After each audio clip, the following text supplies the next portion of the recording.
Testing, 1, 2.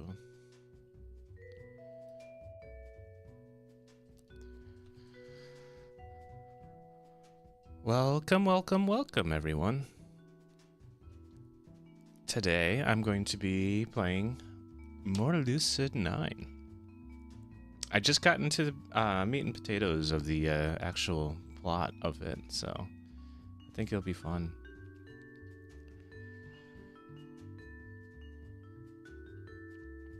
I'll probably head right into it in a couple minutes. But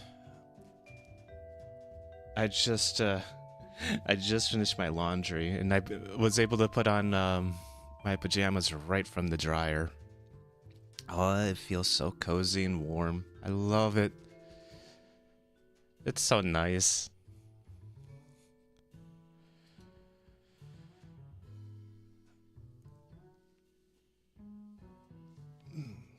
I hope everyone is having a good day today. And I hope that even if the day isn't that good, that it gets better later on.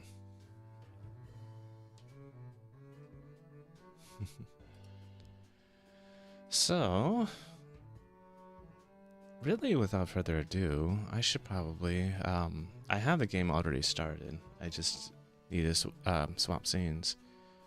I'm trying to think of if there's anything else I want to say though before I start. I do have water. Just making sure. Because I know I'm going to be talking a lot this stream. Because I have to narrate everything. Looking forward to it. Oh, hi, Liz.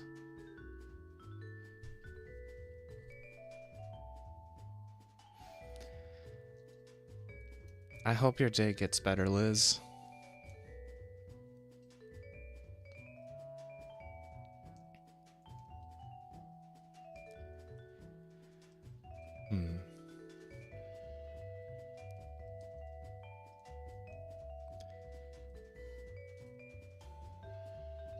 Feeding tube is going back in and he hates it. Oh dear.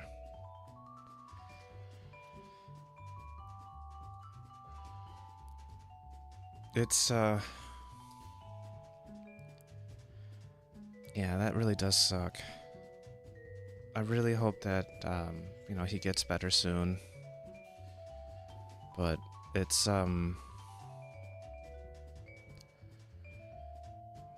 I know it's super frustrating.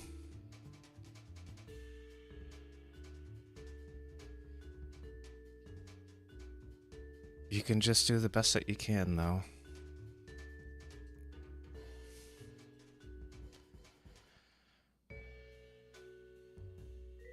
I wish I could be with you to comfort you, Liz, right now.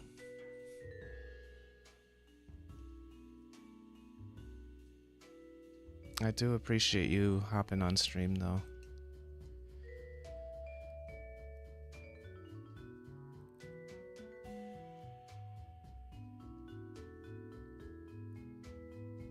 But yeah, I really do hope. I really do hope that things look up, though. From this point,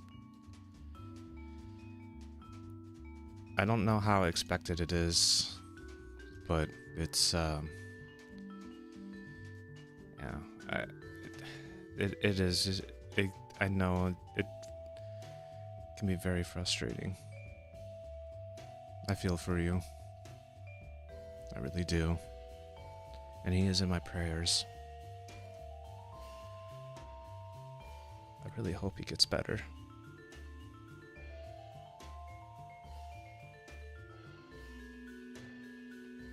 Yeah. You've got people looking out for him though too.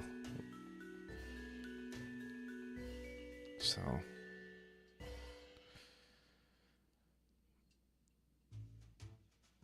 overall though, how are you feeling?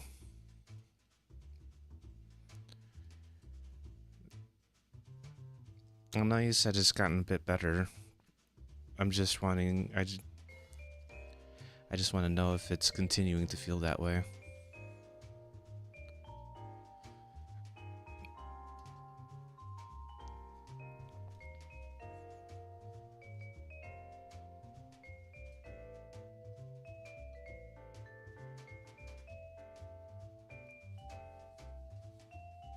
But yeah.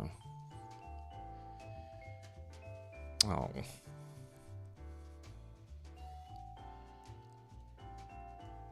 Oh, I don't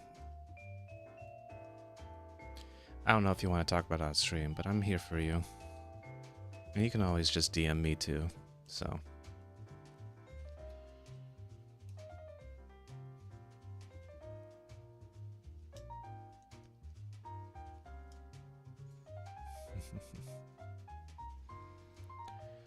I love you. I love you so much, Liz. I wish I could comfort you. I wish I could just reach across the screen and just give you a big hug.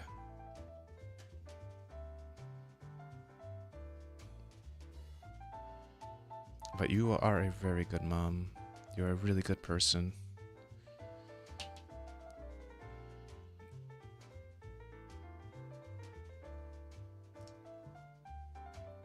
And I just want to give you the good life and the comfort that you so much deserve.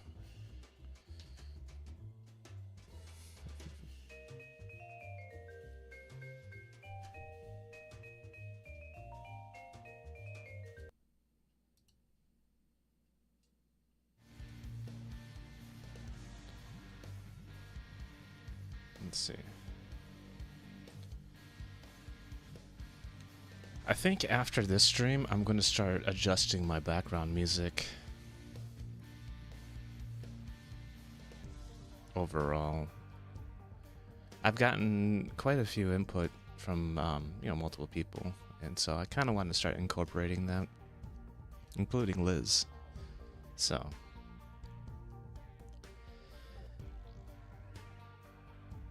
I'll be making adjustments over the next couple days. And also, my panels too have been updated. That's right. Killer sent me updated art for each one of my panels. And so I wanted to show my appreciation for him and for all of that.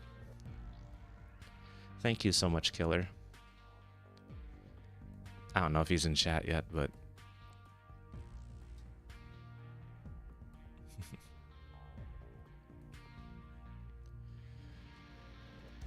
but... I hope you're feeling better, Liz, soon. Hopefully I can entertain you enough that, help you, help you move past it, so... That being said, let's go right into it. Lucid 9.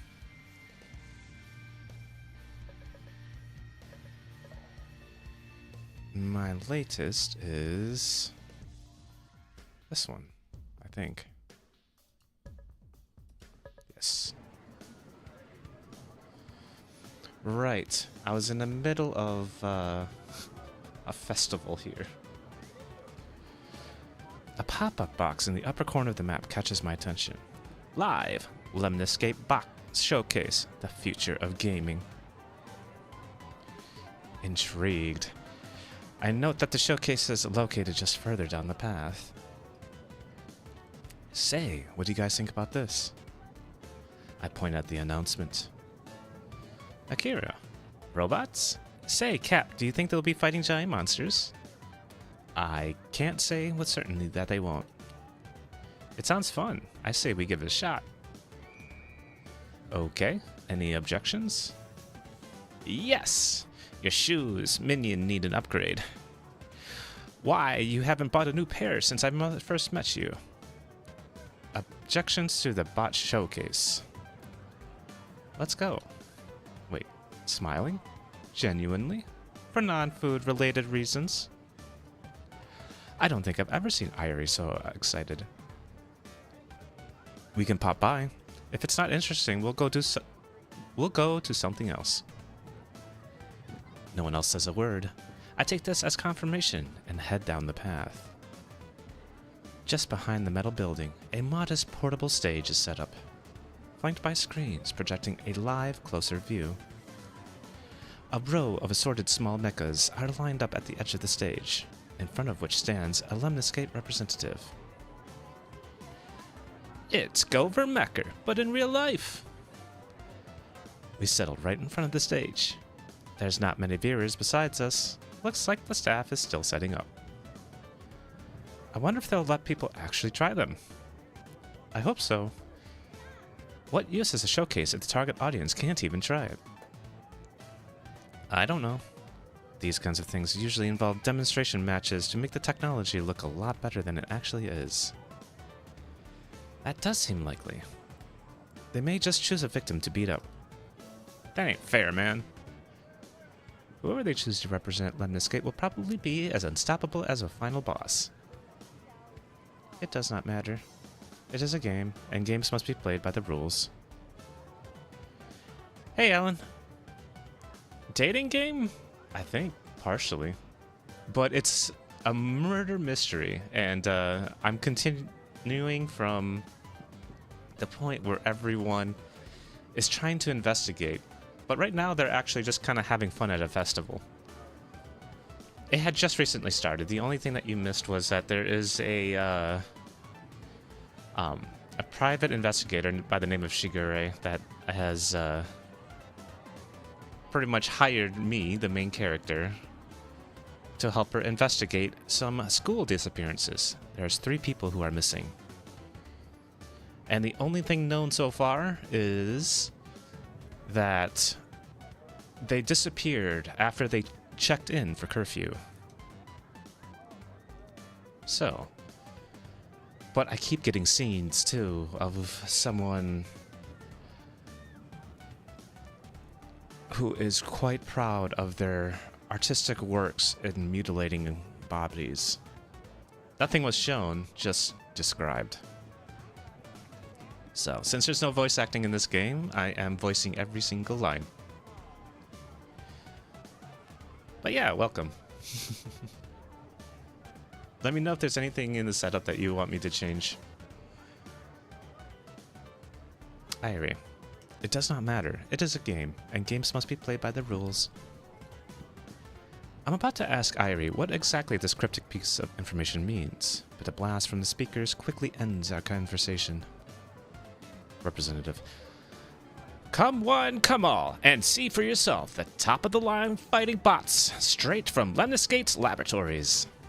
Robotics fans, you might want to listen up. A crowd begins to form behind us, attracted by the representative's announcement, and notice that the wide majority of people are young adults. Lemniscate definitely knows their target audience. This is one of our star beta testers, Raiden Rumble Ajibana. He'll be showing you some of the awesome stuff that this new generation of bots can do. The representative steps back from the stage, leaving room for a big man with a short cropped hair to step into the front, holding up his robot of choice. It's medium-sized, around as big as my head, sleek in shape and boasting beautiful colors of deep cobalt and silver. The crowd oohs and ahs in appreciation. Akira. Oh, mama, I've got to get me one of those. The beta tester, Rumble, steps back and gently lays the robot on the stage. Cameras zoom in for a better view, ready to capture the action. The crowd waits with bated breath as Rumble cracks his knuckles. He holds out his hand, into which the representative places a sleek controller. The Mayfly ascends, performs its duties required, and it is no more. And suddenly, the robot is alive in a whirl of silver and blue, leaping around the stage like a dancing grasshopper. Rumble smiles confidently as his hands fly over the controller, stringing together flawless combos like the world's most skilled fighting gamer.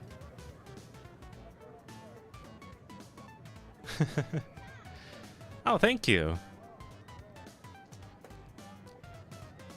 Yeah, that's fine. Thank you, Alan. Really? Wow. Yahika, art in movement. Misaki, amazing. The crowd claps wildly. I already see several young men digging out their phones and punching rapidly at their screen.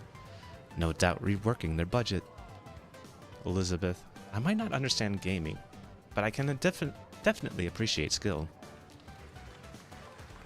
Rumble brings the routine to a slow, letting the robot pirouette like a professional ballerina before sweeping into a curtsy. He's met with an even louder round of applause. Thank you, Rumble. Wonderful work. Now, ladies and gentlemen, it's the moment you've all been waiting for. We're going to open up the floor. Would anyone like to face Rumble? The representative grins with a slight touch of cockiness. I'll make you guys a deal. If you manage to defeat Rumble in a best of 3, you can take one of these robots home with you. And with confidence I have never seen before, Iry's hand shoots into the air. As the rest of us balk openly at her, the representative's eyes sparkle, no doubt seeing a small girl as easy prey for Rumble. Miss, come on up to the stage. Iry gracefully, a little too gracefully, vaults onto the stage, ignoring the representative's extended hand. What's your name, miss? Iry Hiraga. I see that you're wearing an academy uniform. What year are you in? Second. And how are you finding it? Fine. A great conversationalist, I see. So, why do you want to try your hand against Rumble, if I might ask? Iry stares blankly at her hand for a long moment. Uh-oh. She might not know what try your hand actually means. I'm not trying. Whoa, what bold words! Miss Hiraga claims that she doesn't even need to try against Rumble. I'm pretty sure that's definitely not what Iry meant. Rumble! What do you have to say to that? The insect believes itself to be king over insignificance. And Rumble's retort is just as strong. Well, folks, are you excited or what? The crowd cheers, egged on by the representative's skilled hype building. I find myself wishing for Iry to crush Rumble to the ground. Elizabeth, Iry has a tough road ahead of her. Masato, that rep is just twisting her words, man. Misaki, it builds hype. It's exciting, in my opinion. Really. Come on, guys, let's root for Iry. Akira, give me an A. Yahiko, A. Give me an I. I. Give me an... Shush, they're talking. The disorganized team cheer immediately dies down as the representative pulls the microphone back to her lips. Let's see what bot our challenger will select for herself. Miss Hiraga, feel free to pick any of the bots from the row. Iry contemplatively paces down the row, stopping from time to time. It feels less like she's stuck with indecision, and more like she's examining the bots down to their basic molecules. Yahiko, pick the coolest one. Rui, pick the cutest one. Elizabeth, pick the most effective one. Masato, pick the one you can beat him with. Misaki, pick the most innovative one. Akira, pick a peck of pickled peppers. Iry ignores the incoherent din from our group and eventually settles on a humble, boxy little bot at the end of the line. The crowd goes completely silent in shock at her decision. Iry, tell me about this bot. Are you sure about your choice? I need more information. Ah, right. This is a tricky little guy. Most of the testers weren't exactly sure what to do with him. He looks very unintimidating, but don't be mistaken. If you play your cards right, you can change his form by extending or contracting the panels on all of his sides. It's extremely flexible, hence why testers are still having a go to figure out the best way to use him. I see. He is challenging? The most! But not very beginner-friendly, Miss Hiraga. Then I select him. Why does it sound like she's looking more for a challenge than a victory? Very well. Our ambitious challenger is certainly looking for an upset. Let's get ready for round 1. Irie sets her humble little bot at the edge of the ring, exactly opposite Rumble's bot. The representative hands her a controller. Irie frowns when she sees it. Is this for the bot? Of course. It's certainly not from my television. The crowd's answering chuckle almost drowns out Irie's response. It looks exactly like Ravred. The representative completely ignores her and instead lifts her hand into the air, ready to cue the match. Ravred? What the heck is that? Round 1, Rumble versus Challenger. And fight! The crowd cheers as the representative chops her hand down. The stage erupts with light, signifying the start of the round. For a moment, Rumble charitably sits back, letting Irie experiment with her bot. From what I can tell, it's essentially a box on wheels. I watch it roll forward, watch it roll backward. I watch it roll side to side. Then, one of the sides falls down.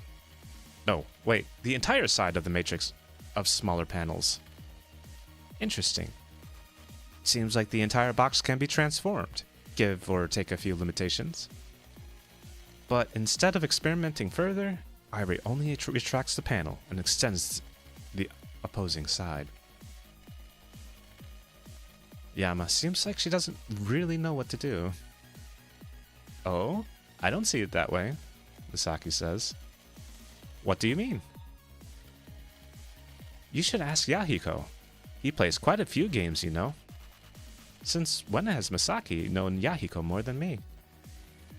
My curiosity overtakes me, and I eke over to Yahiko. Do you know what she's doing? She'll try a basic attack next. I watch the stage. Sure enough, one of the robot sides turns away and swivels a tiny limb-like miniature sharp-edged shield. Now a 6A214B. A what? The bot repeats its shield cut attack and suddenly hoists a panel over and behind it. Yahiko seems extremely pleased. She might try something a little more complex next, like a 6A 8-hit C 6C2D. The clumsy-looking box suddenly moves in a whirl of rotating panels. I can't tell what's happening, but it seems to just make Yahiko even more excited. I knew it! It's just like Ravred! What's Ravred? But he doesn't answer me, because Rumble has started to move. His bot elegantly skates around Irie's, which is still rolling cheerily around and flipping its sides.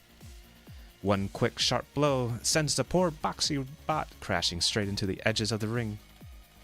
Oh, that one's gotta sting. The bot shakily rights itself and starts wheeling away from Rumble, tearing around the ring like a panicking civilian in the middle of a war zone.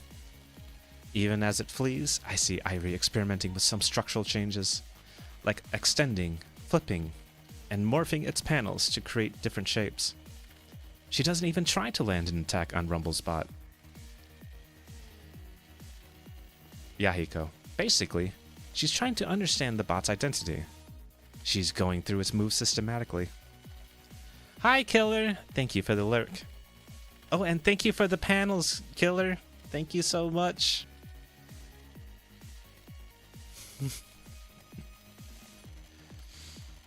I appreciate you. Thank you for hopping on stream.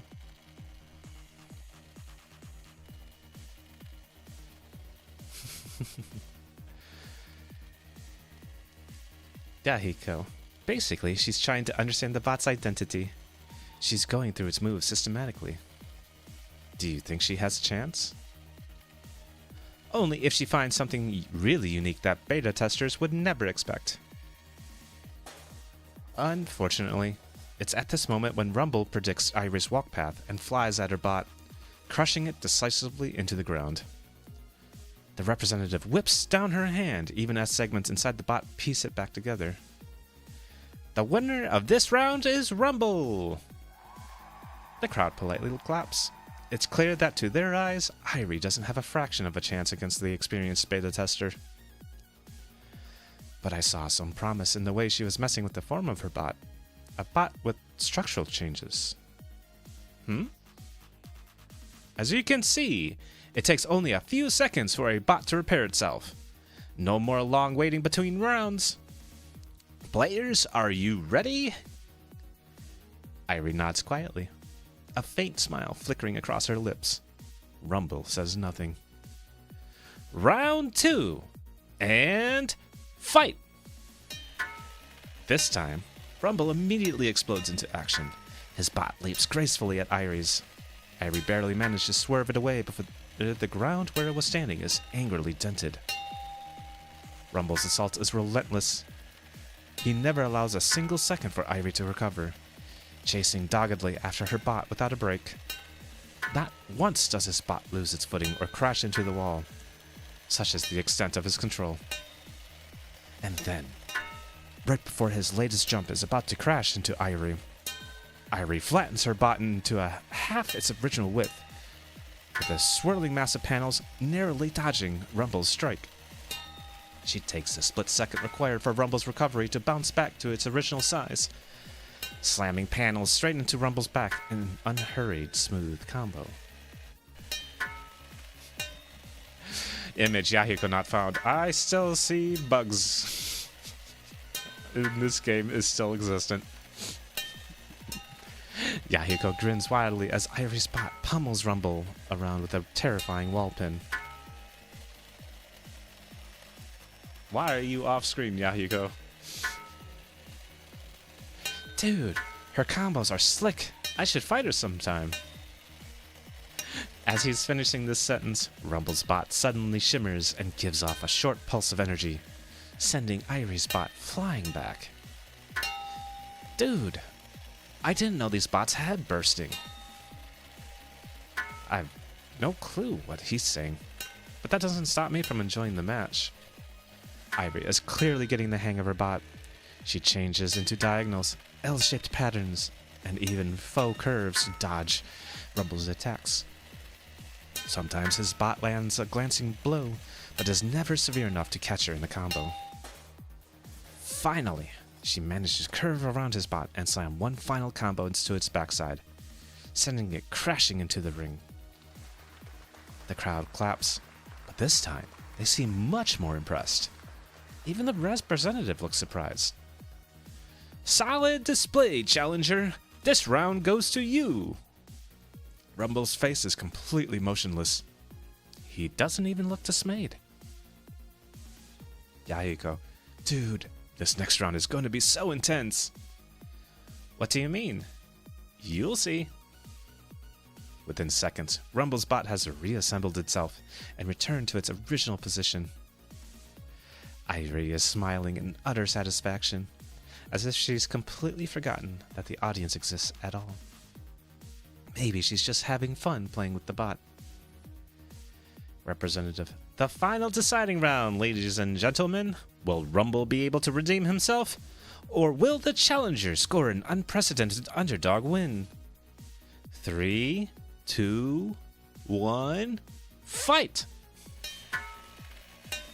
If I thought the last match was intense, this one, if just a blur of color and motion. That's another sentence that is not crafted well. Let's try reading that with a proper sentence structure. If I thought the last match was intense, this one is just a blur of color and motion. It's clear that Rumble is no longer holding anything back. His bot moves with crazy speed, but above all, total control and precision. Irie's movements are clearly rougher. Even though she's mastered the structural reorganization of her bot, it almost looks like she's not used to 3D space. Come on, Irie, you can do it. The fate of the world rests on your shoulders, chosen one. Irie barely skates out of Rumble's favored landing combo. but she turns so sharply that her bot stumbles away. Rumble's lips twitch into a smirk. It was an honor, but your time draws to an end. May you make your peace. And he hits her solidly, sending her bot flying into the air. Yahiko winces. Yahiko, it's over. Air combo into a ground pound. But as Rumble leaps after Irie, she flattens into a vertical plank that better cuts through air resistance, falling before he can land a blow. Although surprised, Rumble reorientates his bot to hold out its foot for a single devastating dive kick. I don't see how she can get out of this. Trying to change forms and move will take too long. But she can't move while she's still a plank. And if she does return to her usual form, the kick will put so much heavy damage on the bot that I don't see her recovering the match. This must be the end of the series. Then, I see Irie's fingers flying over the controller and her boxy bot rapidly disassembling into a condensed brick. And then, I understand. As Rumble's bot soars forward, foot extended, ready to strike the killing blow, Irie's bot melts into an indestructible brick settled on the ground, biding its time. And then, just at the right moment, Irie mashes her hand on the controller. The metal brick springs upward, slapping right into Rumble's bot, and spring. And, as if in slow motion, Rumble's bot sails into the air, flipping in a perfect double axel, head over heel, right over the bounds of the fighting box, and plummets into the middle of the audience. Silence stretches on as the crowd tries to process what just happened. The mic drops from the representative's hand, barely and mercifully muted in time just before it hits the stage. Rumble stares blankly at his controller, as if he's trying to wake himself from a dream. Irie stares blankly at her controller, as if she's suddenly... And then... The winner of the round, and therefore the set, is... Irie Hiraga, the new challenger. The representative numbly stammers these words. Still in shock. Another moment of dead silence passes. Then the crowd erupts in cheers. Yahiko, she did it, dude. Akira, look at the moves. Look at the plays. Irie, what was that? Rui, she won. She really won. Elizabeth, that was incredibly impressive. Masada, ha! The tiny one's got some surprises up her sleeve. Misaki, and I scored a perfect shot of the winning moment. Irie stands to her feet with a broad smile, bowing politely at her opponent. Rumple doesn't seem to be the least bit irritated. Truly, on this day, we have met well in wartime, Challenger Irie. He bows his head in respect, solemnly walks into the crowd to pick up his bot, and disappears behind the stage. Wow! How incredible! Despite all odds, it seems as if the challenger has come away victorious. Miss Hiraga, what are your thoughts on... Miss Hiraga? But Irie has already walked to the edge of the stage, seemingly ignorant of the representative's queries. She quietly leaps down, only to get swarmed by our group. Good job, Irie. That was amazing. You really showed them. How were you able to understand the system so quickly? The controller plays just like Ravred. Yahiko, the fighting game, right? Yes, you play? But of course, you see, the Ravred Mecha Warrior was actually the inspiration for the design of President J. Graves' bot. Just like all roads lead to Rome, all of Yahiko's comments lead to Gover Mecher. I see. Perhaps we should play sometime. She sounds hesitant at the idea, but I can't discern why. Maybe she doesn't want to play with Yahiko, but then she wouldn't make the offer in the first place. Yahiko, I'm down. They walk back down the road, chattering eagerly about video games, of all things, completely ignoring the hapless representative. Come to think of it, wasn't Irie supposed to win one of the robots? Not that she seems to care. Masake, I wonder if we should accept Irie's robot for her. Welcome back, Liz.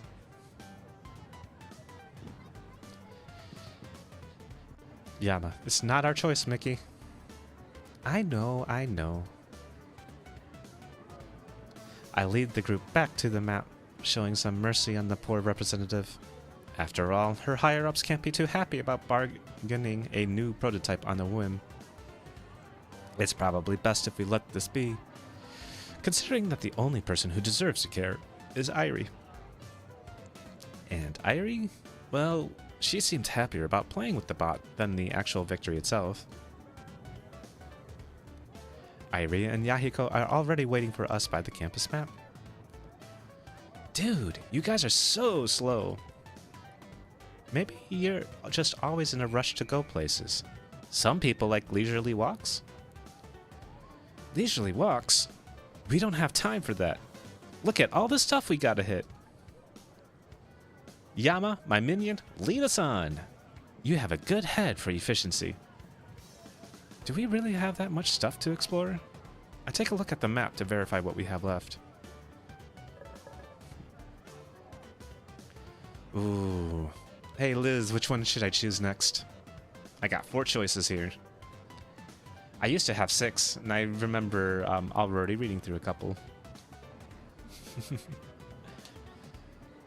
There's a tower drop, the extreme carousel, laser tag, and the Ferris wheel.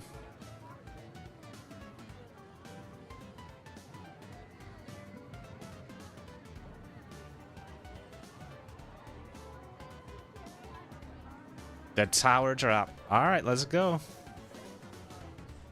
Several terrified screams from the nearby turned my attention to a tower of twisted metal that seems to stretch to the sky.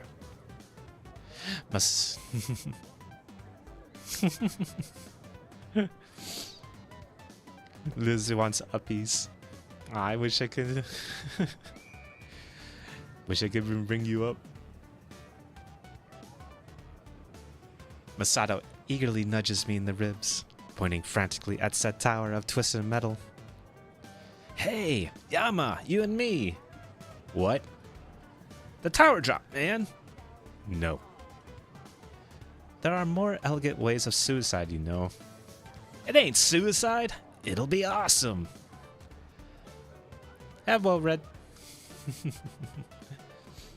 Welcome to the chat. Clearly, his definition of awesome vastly differs from mine, or any sane person's definition of awesome. Yes, of course, Liz, you can.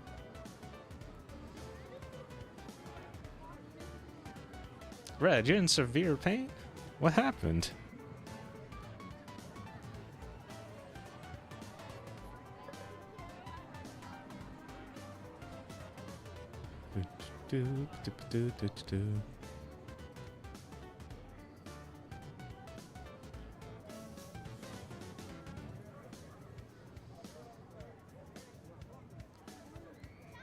What's up, Red? What happened?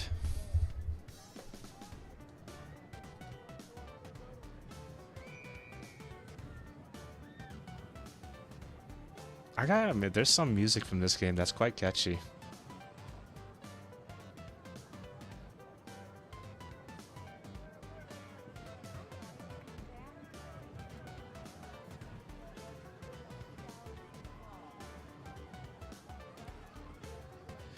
You biked for half a day, and your bike set was uncomfy. I'm pretty sure the pelvic bones in my perineum are damaged in multiple ways.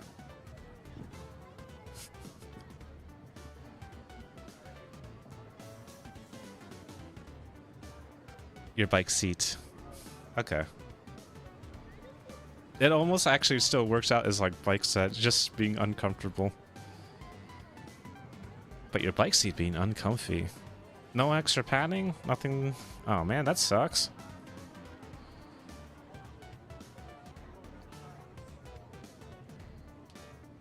Oof. Nothing just like being able to relax and just chill for a day. Probably help fix.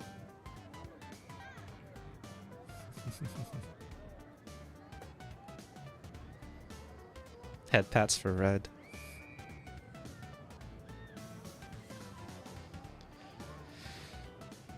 Ooh.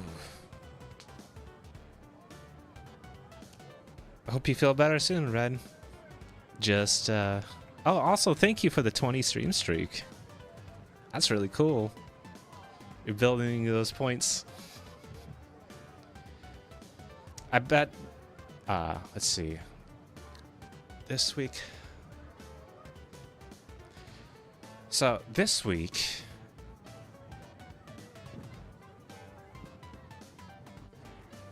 I'm streaming Thursday and Saturday this week.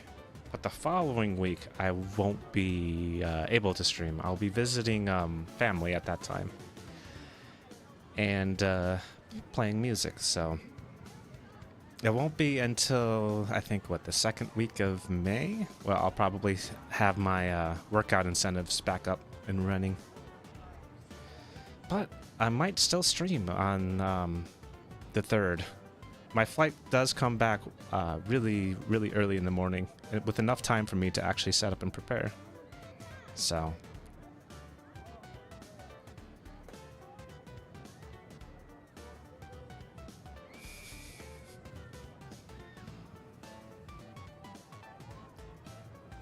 So after this week, my next stream will probably be May 3rd. That's if my flight is on time. Your legs, oddly enough, don't hurt. Ah, okay. What? What are you talking about? I'm still flying home on that Sunday. What could you possibly mean, Liz? It just happened to be that flights worked out like that. I couldn't actually choose any other flight.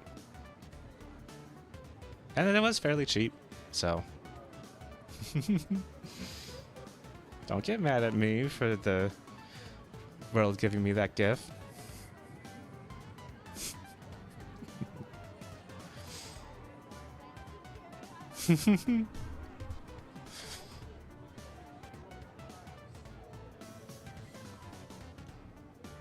Oof.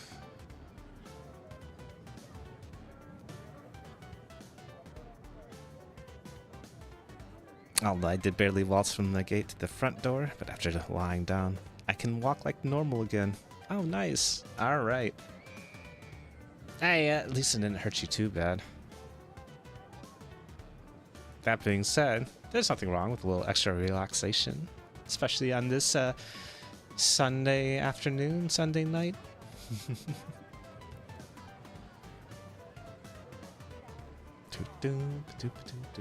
I do like this music.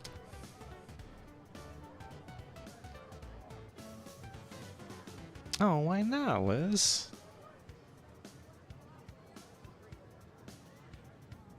Do you have something planned on that day?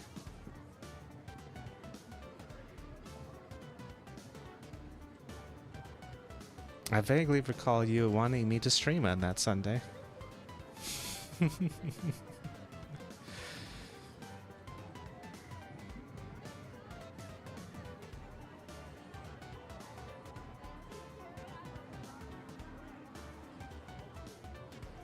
It was a joke. Okay.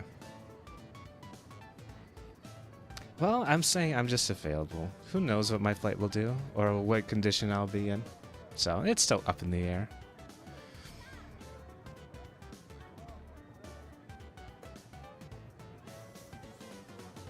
Anyway. Let's keep going. Masada was talking about the tower drop. Clearly, his definition of awesome vastly differs from mine, or any sane person's definition of awesome. I can't be jet-lagged if it's only a couple hours. Plus, I can take an energy drink for that day.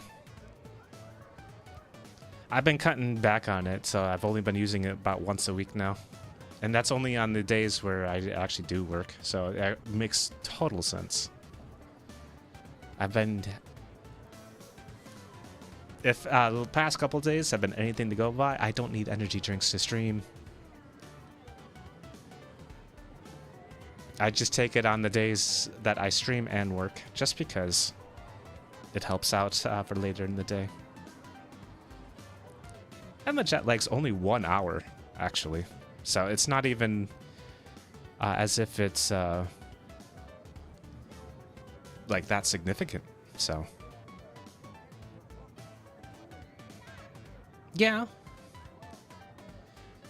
but I'll still be home about like an hour and a half before noon. So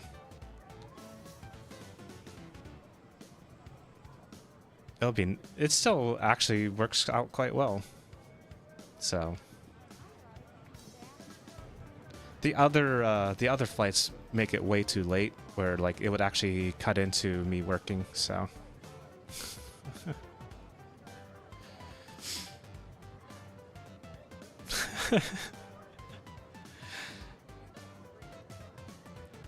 oh, what's going on?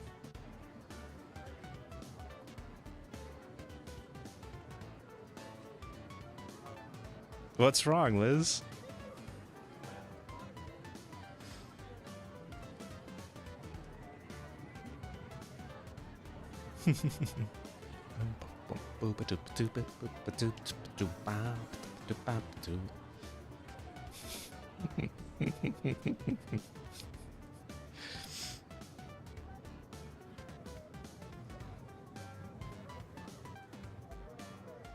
I only got the flights today too, so I put them off, but then yeah, it just happened to line up.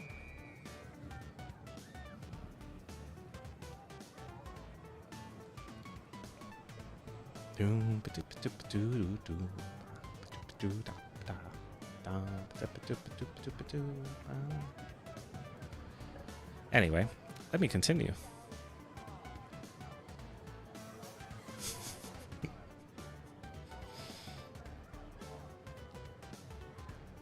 No, I want to stream. I want to stream when you come back.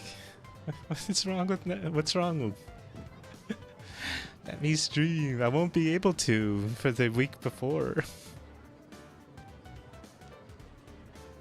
I'll be taking the week off.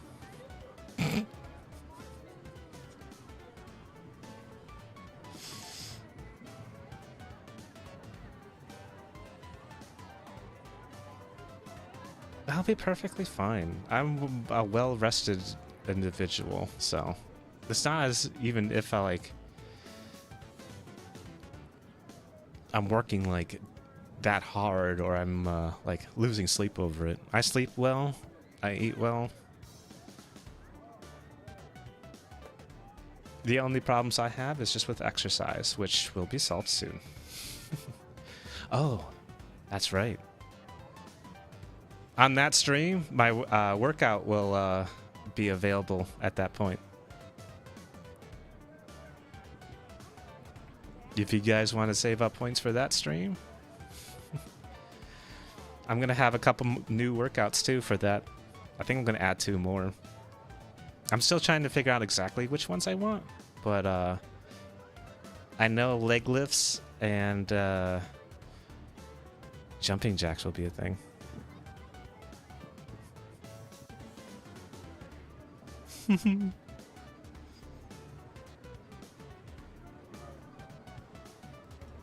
The only thing that would stop me is if you wanted to do something else on that day, Liz.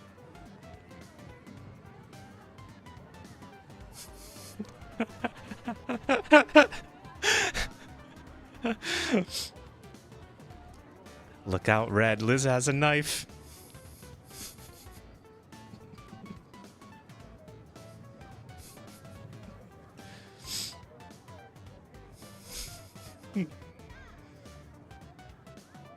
How come you don't want me to stream on that on that day, Liz.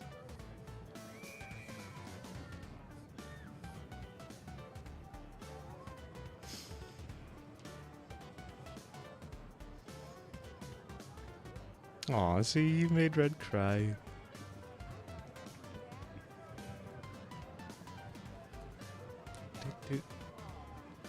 Oh, that is true. I know exactly why. Okay.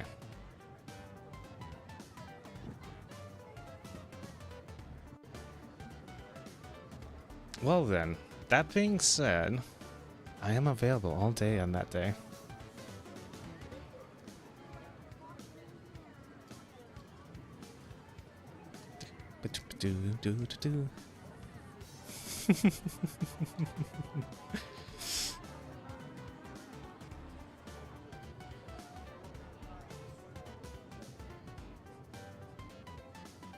It's up to Liz.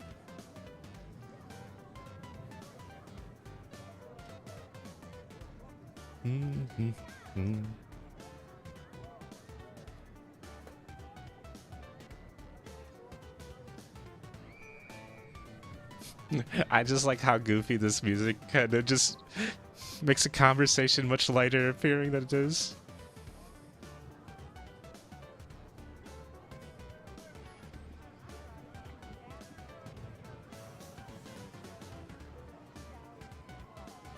Mm-hmm.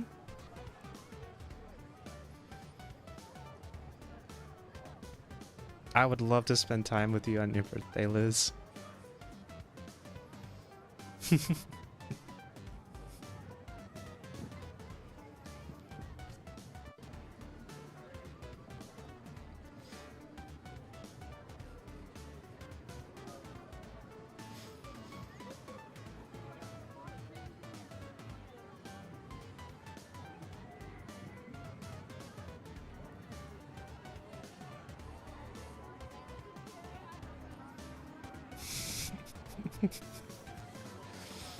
What?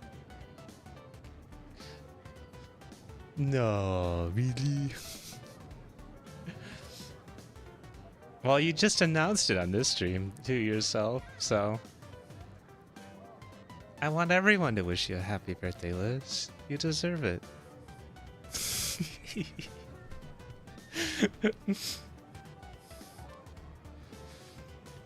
It's a fantastic day to celebrate.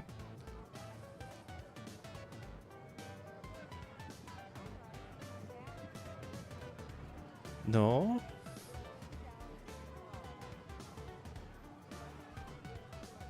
I can see if you wanted to make a more private affair.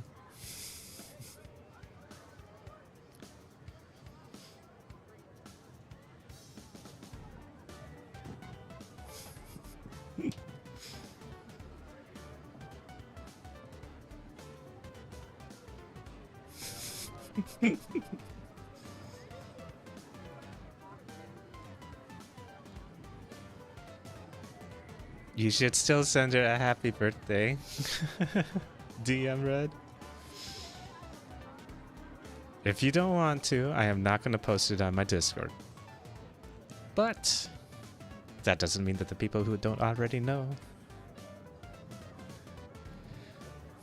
Delete this VOD and everyone and everything.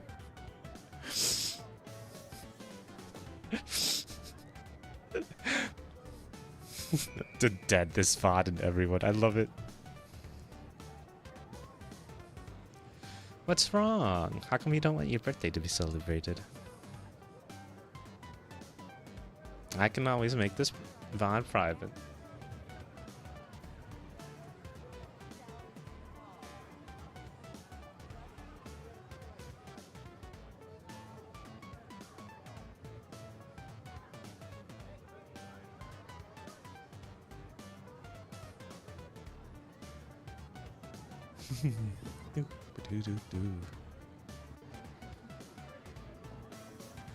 Hi, Ryder.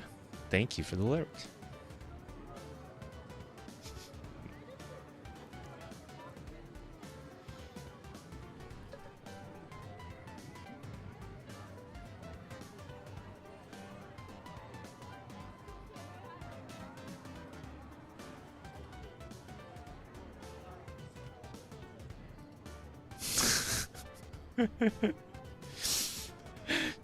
Ryder, you see nothing.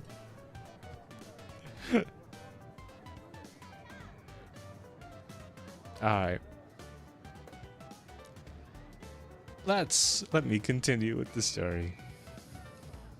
Doo-doo.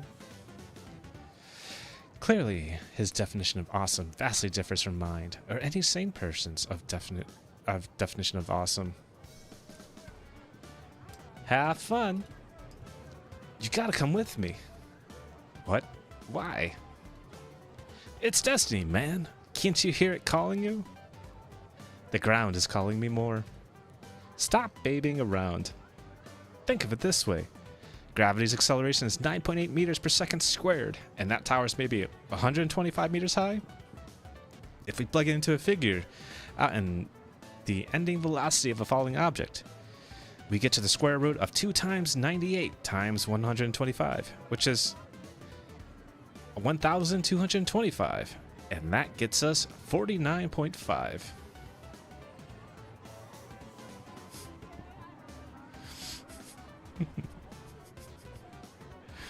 Do I have a bonk redeem? If not, I should make one. Damn! Our ending velocity is 49.5 meters per second downward, neglecting air resistance, of course. Then we plug that into the time equation.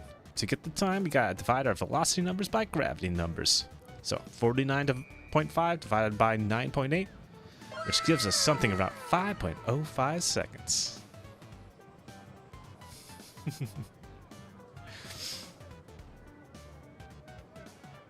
No? I don't. Lizard, lizard, lizard, lizard, lizard, lizard, lizard, lizard, lizard. I think that button I will always keep around though. I love that lizard button.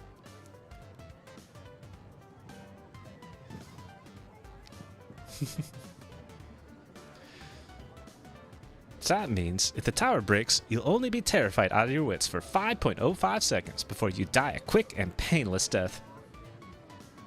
Thanks. That's really assuring. Still, the sudden display of intelligence leaves everyone in shocked silence. Masato easily grasps me by the arm and lugs me to the tower. Sometimes I think that Masato's a lot smarter than I give him credit for.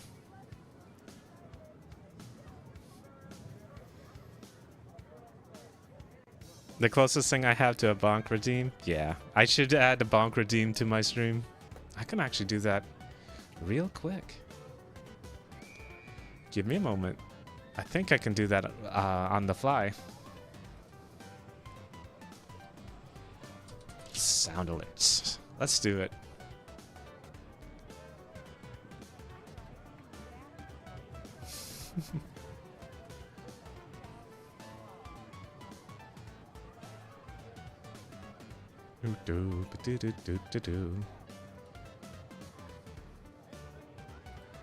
My alerts channel points.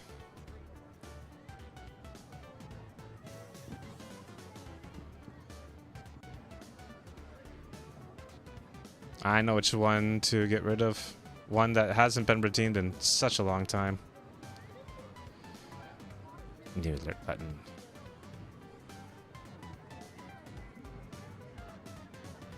Oh.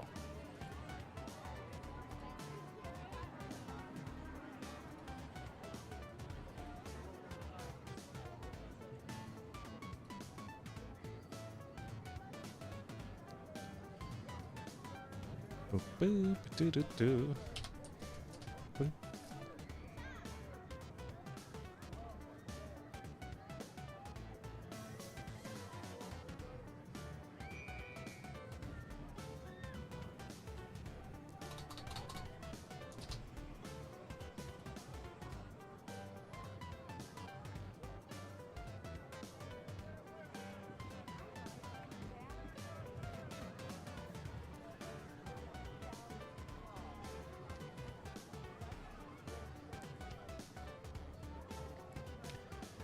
Now then,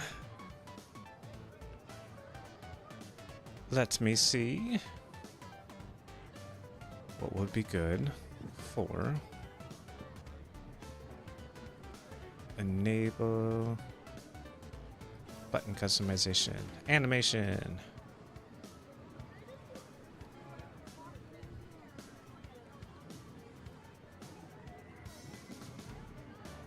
Use animation from global settings? No, soft GIF.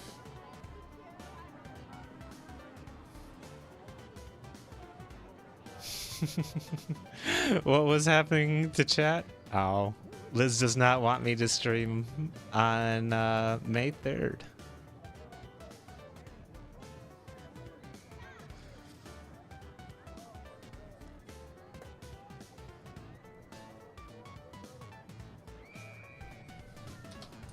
I'm almost done setting it up.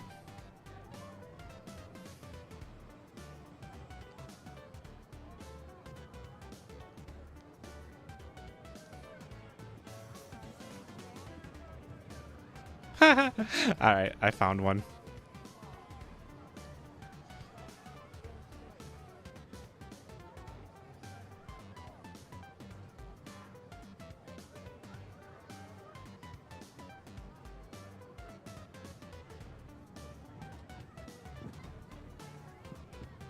Test in browser source.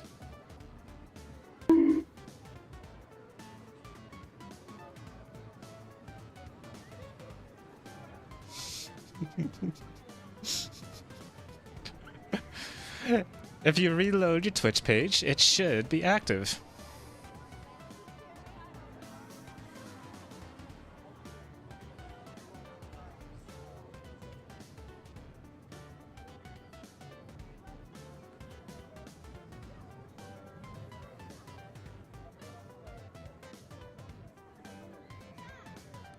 I can do that?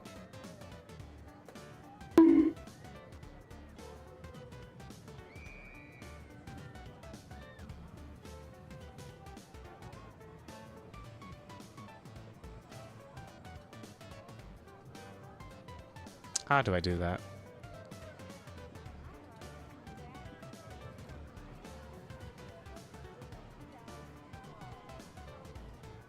Let me scroll.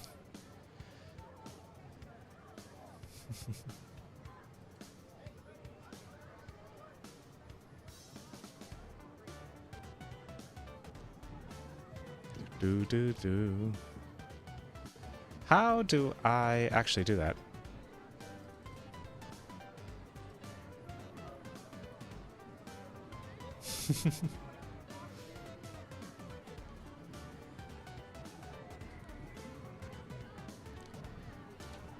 How to delete a message.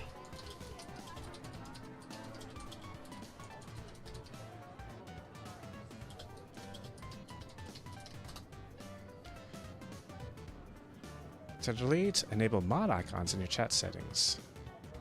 Oh. I thought I had that on. Apparently, no, I did not.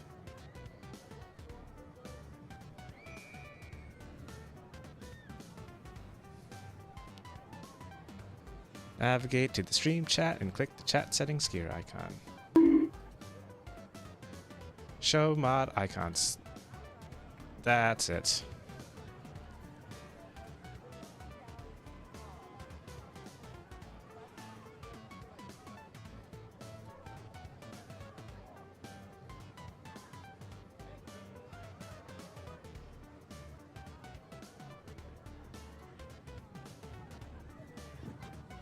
I figured it out. I needed to learn how to do that anyways.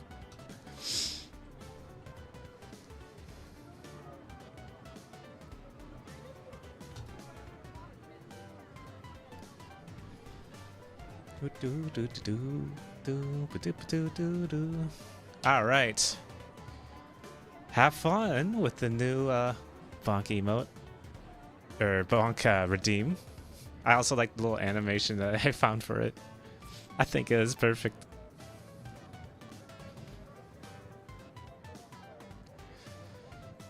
All right, back to our regularly scheduled Lucid 9, where I'm going to be doing the tower drop with Masato.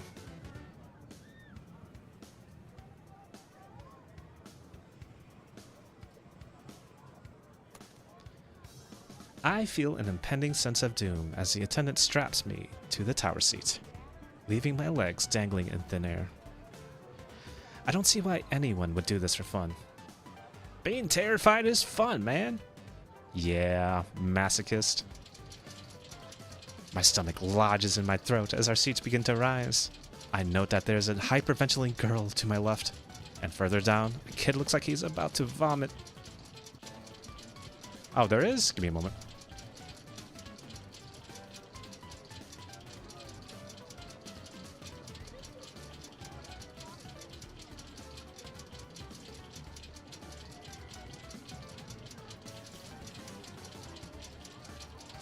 Found it.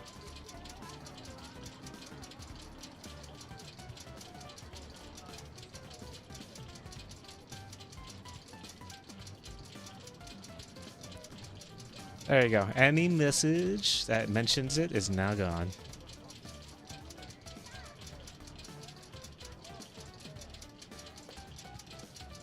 Let me know if there's still one more that you want me to delete. Heh, you should calm down, man. You look like little Habiki. What? Habiki, my bro. 8 years old. Oh, I didn't know you had a little brother. Got lots of them, and more to spare. 4 little tykes to look after. Ah. Wait a minute. 4 siblings? You really didn't know? Who in their right mind would have 5 children? 8, technically, but the older ones are in college. You realize that just makes things more outrageous, right? How could 2 people possibly take care of 8 children? You saying that Ma and Pa didn't raise us right? Well, honestly, if every member of their family is as capable as Masato, I'd be terrified of how much power they'd have. What was it like growing up? Ah, it was amazing. We learned how to fight tooth and nail for our survival. Is that psychologically healthy? How did you survive? Competitions, man! Competitions are the answer to everything! Things are beginning to make a lot more sense. So, you had to fight for your food when you were a baby? Nah, Ma fed me then. What about when you were a toddler? Aw, come on. No Kuragane leaves another Kuragane starve. What? Then why did you have competitions at all? Ha! I get you now, Yama. I kinda was thinking, you know? Why don't you try at anything? But now I get it. It's 'cause you don't want anything. Something about his words cut deeper than I expect. What does that have anything to do with food competitions? Easy. We all wanted desserts, so we fought for them. So, you split the regular food, but fought for treats? Yup. If nothing else, talking with Masato helps distract me from the dizzying plunge beneath my feet. I search for more questions to keep my mind occupied.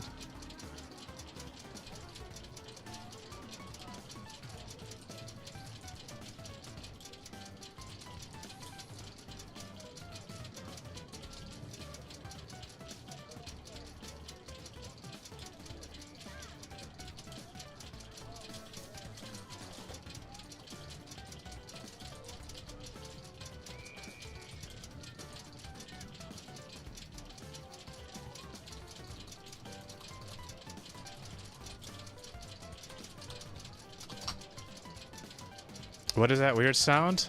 Oh, that's the tower. So I'm in a tower drop right now, and it's like ratcheting up towards the top. That's what the sound is.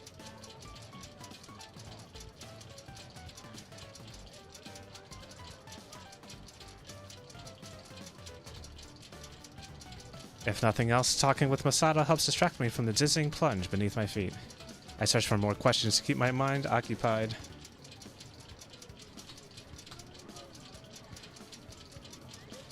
How did your parents manage to feed 8 children? The older ones work, including me. You have a job? Track is my job. You get paid? It does, doesn't it? I get a scholarship. Same thing. How will you pay for college? Also scholarship. I need a full ride. Nothing less can do. I can't help but feel undeservedly privileged. I've never had to worry about money, even during Isamu's down points. Is that what all your siblings have done? It's the Kurogane tradition, man.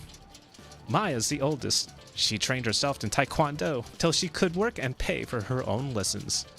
Got a scholarship into Seoul Uni after she won nationals. And Yudai, he's second oldest, prodigy at piano. Played in the music shop cause Ma and Pa ain't got one. Happened to run into some dude from Juilliard, and next thing you know, he's got a plane ticket to New York. I slouched in shock. From the sounds of it, the Kuroganes could conquer the universe if they so desired. So what? Here it comes, man! Brace yourself! He clutches to his armrests as our seats begin to plummet to the ground. While I'd never had a huge aversion for heights, the sudden change of momentum twists my gut into knots. The vertigo throws me into a nausea as wind screams past my ears and into my hair. Yeah! After a long, long moment, we finally reach the bottom. Somehow, still in one piece. Now that's a ride. A ride straight to hell. The instant the attendant releases us, I bolt back to the comfort of safety in our shaky knees. Well, look who's back. Ha ha, shut up.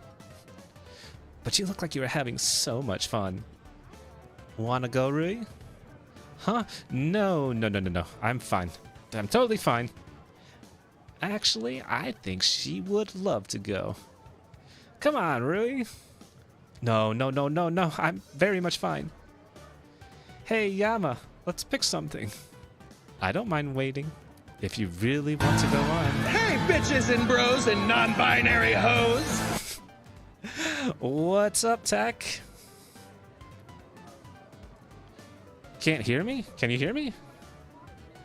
I'm not muted, am I? I hope not. Volume low. Can everyone else hear me? Hello? Yes, Tech.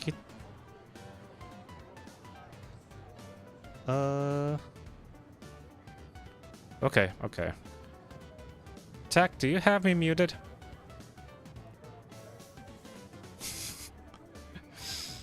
Did you miss the, Did you miss the bitches and bros? I can redo that one.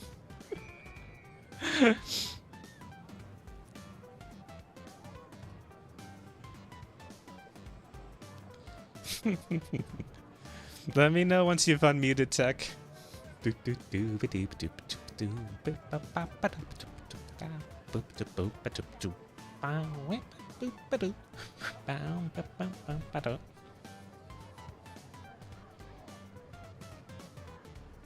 Oh, you know what? I have the Give me a sec. I'm going to change something on this alert.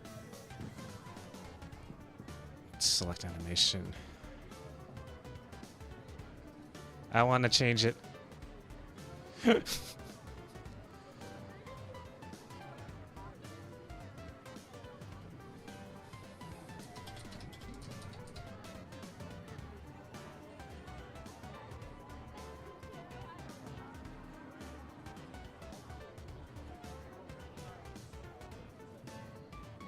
Hi, Vide. What's up? Thank you for joining on chat. Alright, I'm going to test this browser source for Tech. Hey, bitches and bros and non-binary hoes!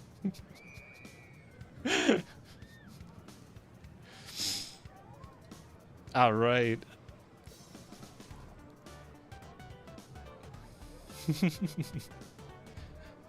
Thank you for the follow too, Vide.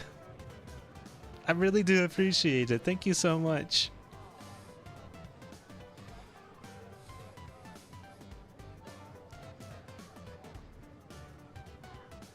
Mickey, then. I smirked at her obvious discomfort, but obligingly turned back to the map. Hey chat, which one should I pick next? I seem to have to pick each one. The last one was the tower drop. I've got the extreme carousel, laser tag, and the Ferris wheel.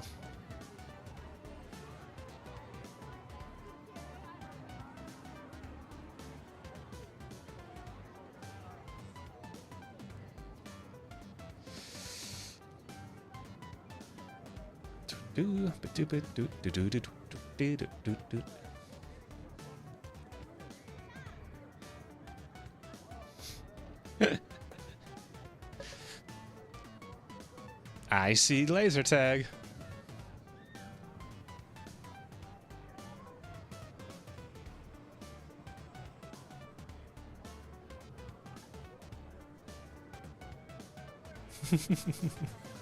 All right, laser tag it is.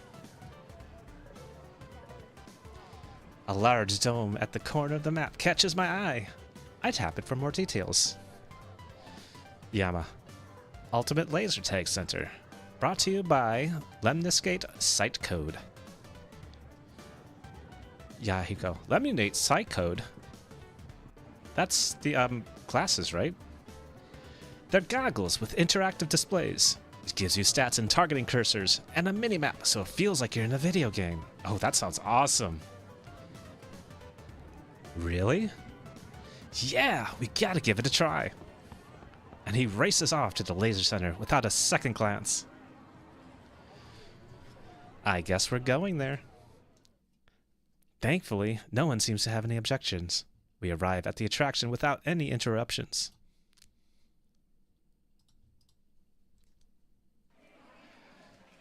We're admitted fairly quickly. Maybe because our group is large enough to single-handedly create a game.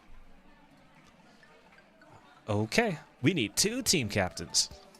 Hell yeah! Anyone who wants to win, join me. We'll be great at not only shooting stuff, but solving stuff. Join the Harvard Assassination Crew today. Harvard Assassination Crew? What kind of name is that? Well, that's one team captain. Who shall dare contest him? He bells this out like an announcer at some twisted reality show. I will. It's preferable to following an incompetent leader. Her enthusiasm is overwhelming. Well, the captains have been selected. So without further ado, it's time to start the draft. Yahiko. Captain Kurogane, you may pick your first minion. Rui. Well, that was quick. I get where he's coming from. Rui's thoughtful, but can be quick on her feet. She'd be a good selection. At the same time, I don't see the rush to pick her first. It's not like Elizabeth would even select her. A fair choice. Hayata is now aligned with the Harvard Assassination Crew. Captain Oshiro, it's your turn. You can pick 2 minions, as per drafting rules. Official drafting rules? For laser tag? It can't hurt. Oshiro, the clock's ticking. Elizabeth rolls her eyes, but glances between the remaining participants. Masaki. That's Kazahaya for, the Resistance. We're the Resistance. What? Why the Resistance? I've always wanted to be part of a resistance. Kazehaya has joined the Resistance. We're not the Resistance. But I want to be part of a resistance. It's up to me to choose whether you're the Resistance or not. So it is the Resistance? We're not a resistance. Thankfully, the clamor dies down when Yahiko raises a hand. You may pick 1 more minion, unless you wish to give up your advantage. Never. Considering that getting her here was akin to pulling teeth, she is remarkably engaged in all the activities. I choose... Her eyes pass over Akira and flinch at Yahiko. For a few seconds, they flicker between me and Irie. Yama, get over here. Everyone falls silence. Everyone falls to silence.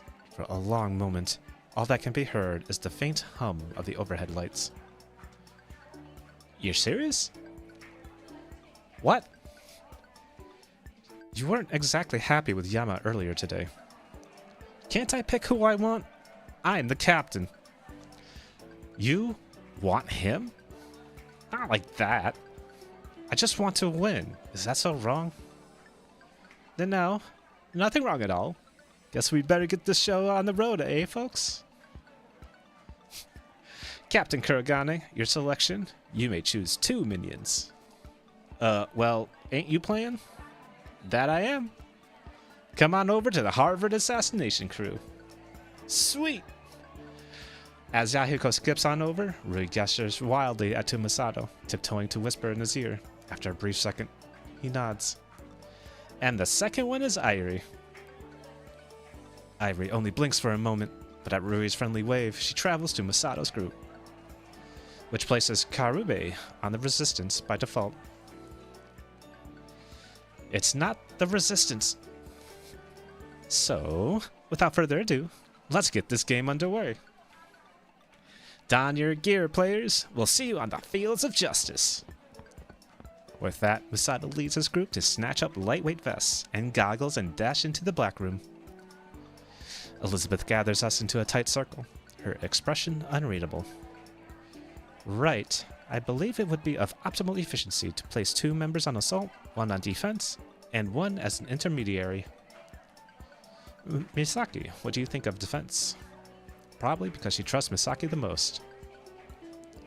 Excellent idea. Good. Yama and I shall lead the assault. Probably because she wants to keep an eye on me. Akira? Leave it to me. Top tier intermediary. Coming right up. Later, Liz. Have fun. Be safe. I love you. And have fun.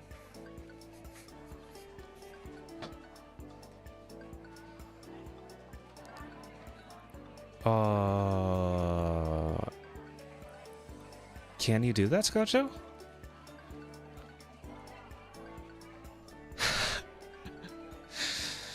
Bye-bye, baby girl.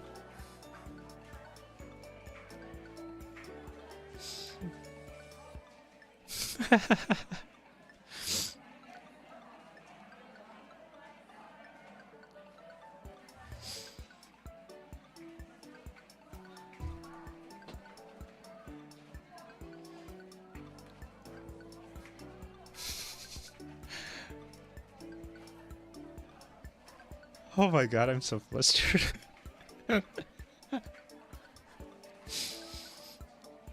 I forgot. Oh.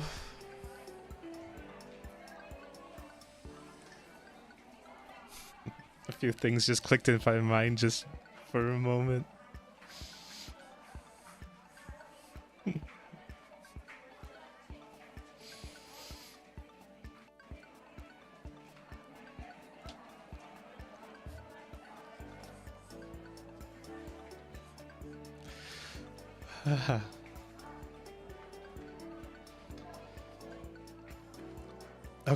Okay.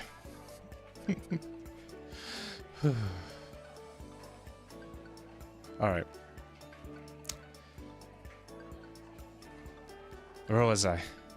I was replying to Skojo.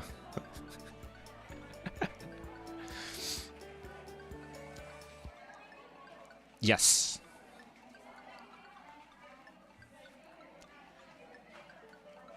Let me know. I can probably make adjustments on the fly on stream too. But yeah, I think I should. Let's see. No, I should be able to do it with just one chat. It should be fine.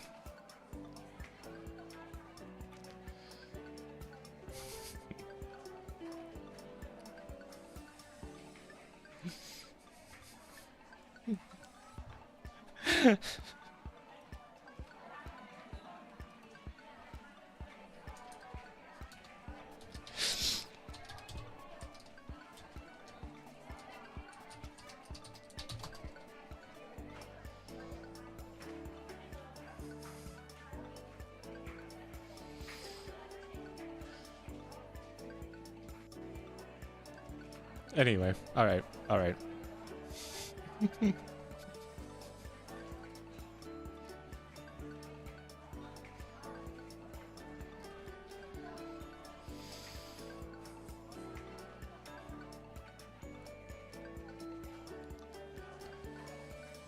Alright, I'm back. I'm back. I just had to clear my head for a moment. Leave it to me. Top tier intermediary coming right up. What does an intermediary do? As we have 2 members on assault, you'll mainly be covering for Misaki. However, Misaki will generally stay in one location, while you run patrols. Gotcha. Mediocre class intermediary coming right up. But Elizabeth clearly ignores this. Instead, she heads to the rack, tossing vests and goggles at us. Yama? Yes, Your Highness? Don't be stupid. Yes, Your Highness. Although that might prove to be too difficult for you. I feel inspired already. Right. We've wasted enough time. Let's go. Wait, what about the team chant? We don't need one. She moves through the door, but Akira tugs on her elbow. We can't start a war without a chant. It would be a travesty. Apparently, it would be a travesty if we used our time efficiently. Aw, come on. Team bonding is just as important as tactics and individual skill. Fine, but make it quick. Akira salutes her with a cheery wink and gathers us into a huddle. She speaks breathlessly, her eyes shining with enthusiasm. A day may come when the courage of men fails. Quickly, I said. Blah, blah, blah. This day, we fight! Long live the resistance! Ah, heck. Why not? Long live the resistance! Let's go, go, go! Deploy, deploy, deploy!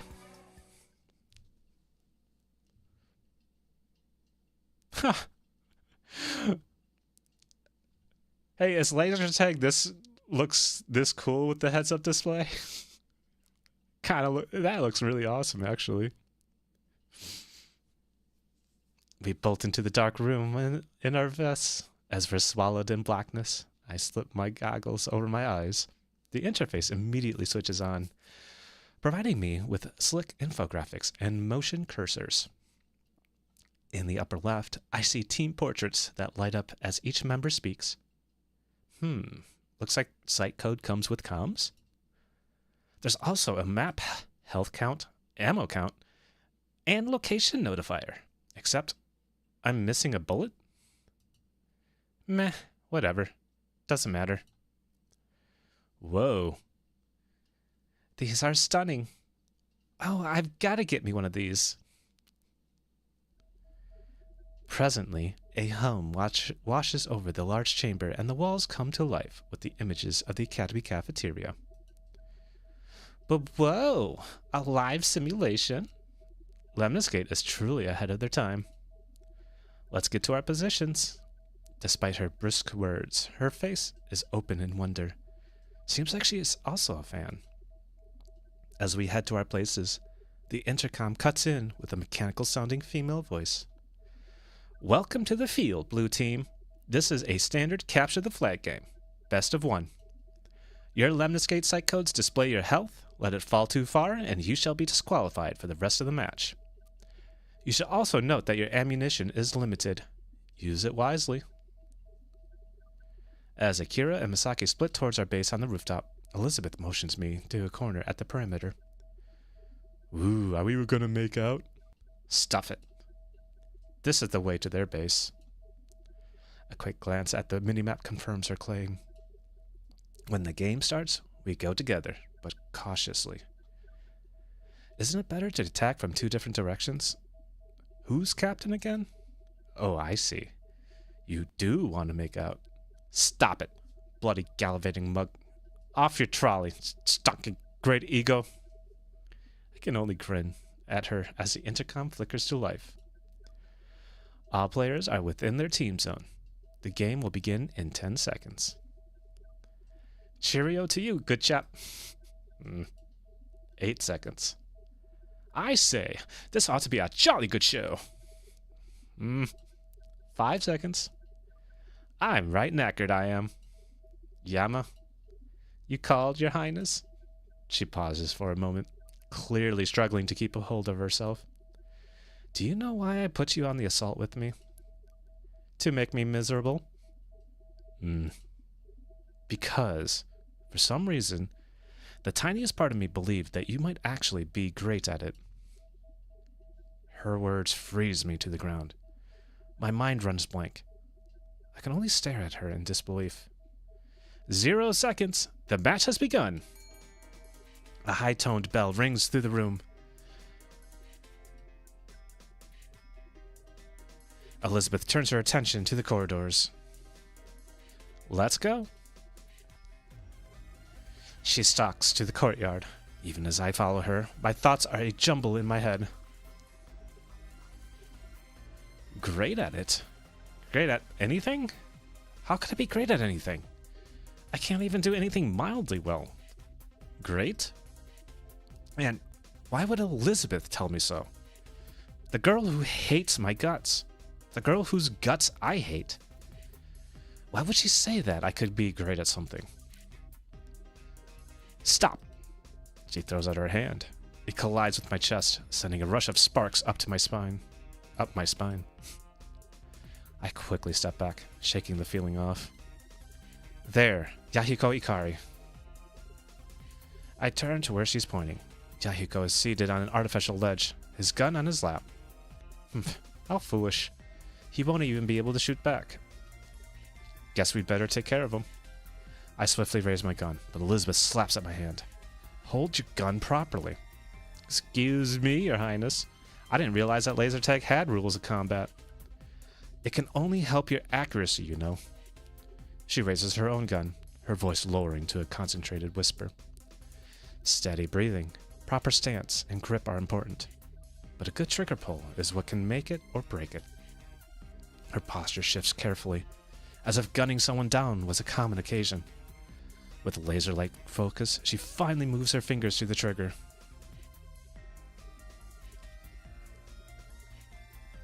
Ooh. Thank you, Skojo.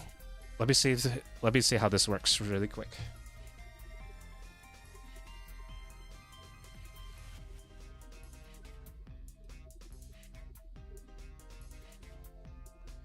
Control copy. Scenes. Can I edit? Okay, that's how I edit. Copy the message, but solid. Okay, let's see. Custom CSS.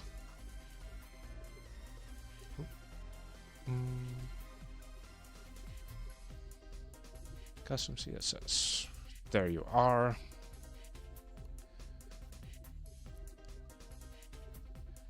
Control A. Backspace. Control V.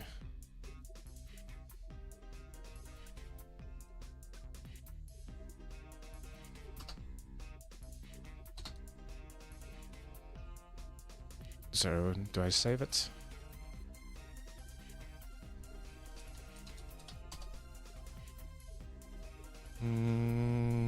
Okay, I don't think that's saved. Let me try again.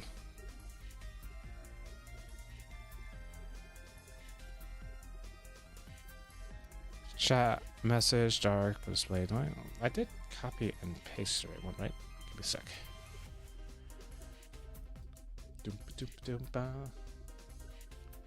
Background color is supposed to be white. Okay, no, I did paste it.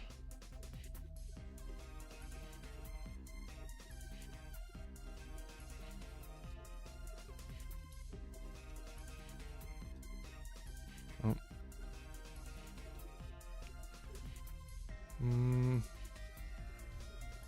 Hold on. Let me try again.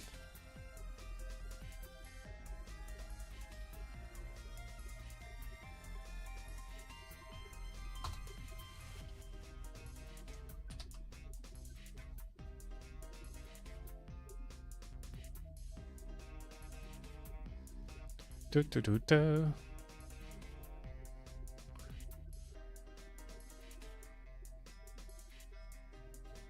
Okay. Let's see. In Discord, just copy the message, put it in your sound alerts custom CSS. I have done that.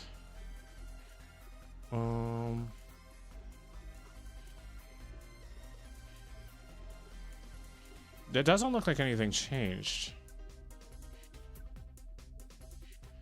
Oh, where do I save? At the bottom right? Oh.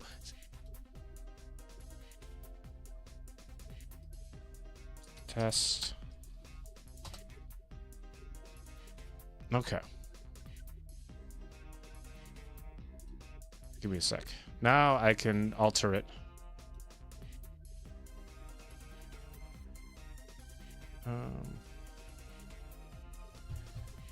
Let me see about chat.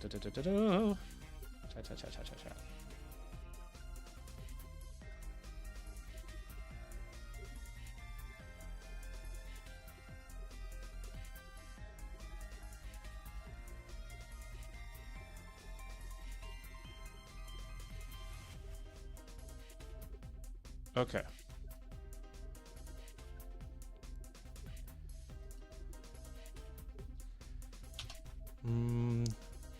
Blah, blah. That doesn't look right. Yeah. It's different.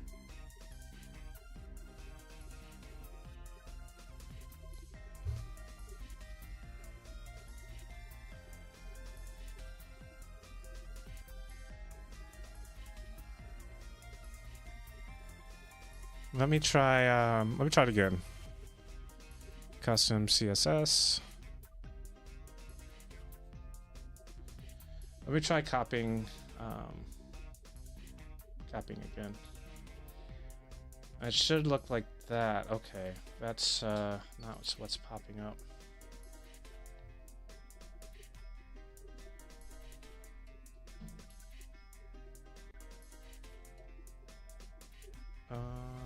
Copy.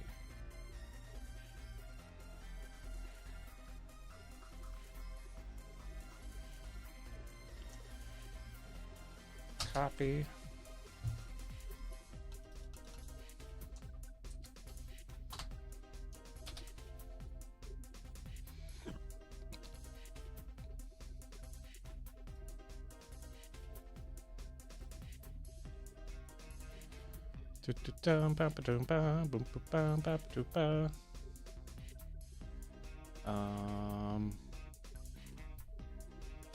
Blah blah. It's still not ending up right.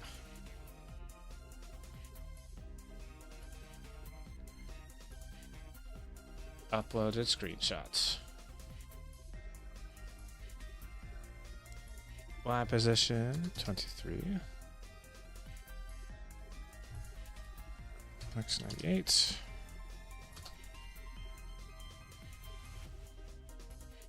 Mm, 32.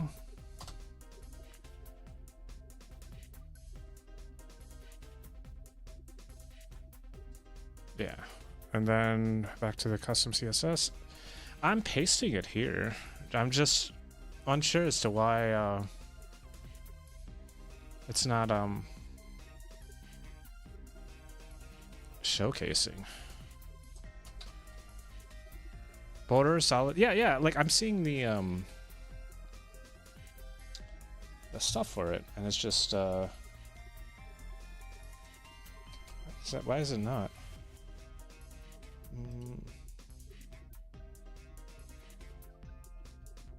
Chat item.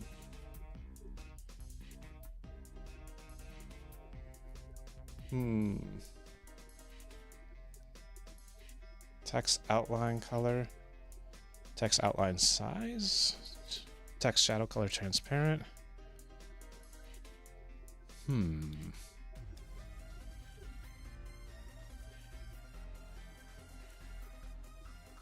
The whole message too? I'm not sure what's going on. I think what you gave me is correct. Unless it's missing something. Chat message, color, FF.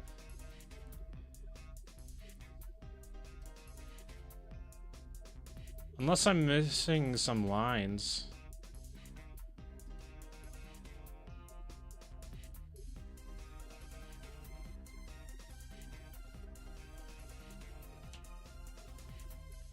Okay, let me try again. With your new message.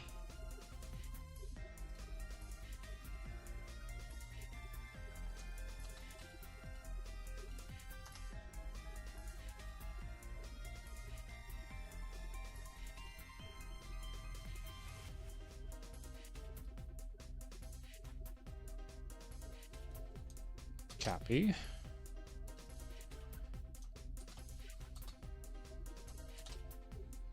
Is it 46 lines or is it longer? Is it longer than 46?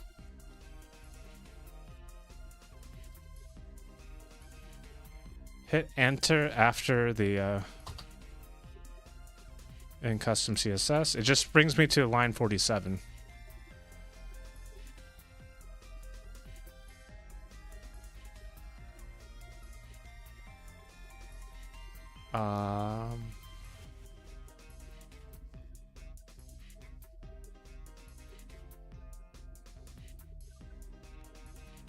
Okay, it is at line 46. So yeah, hitting enter after that just brings it the cursor down from 46 to 47.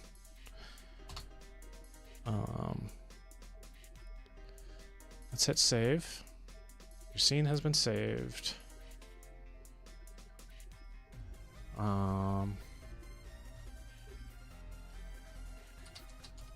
Is it? I guess it's not just that. Is it something else?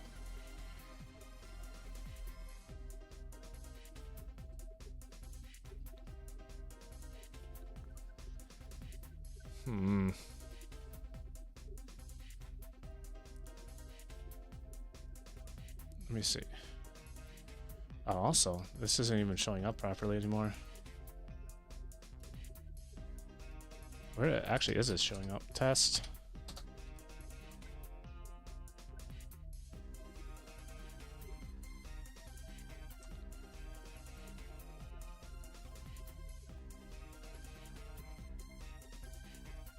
There it is. It's down there.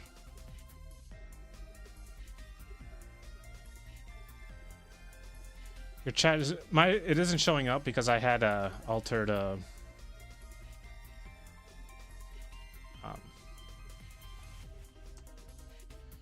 trying to alter the line for it.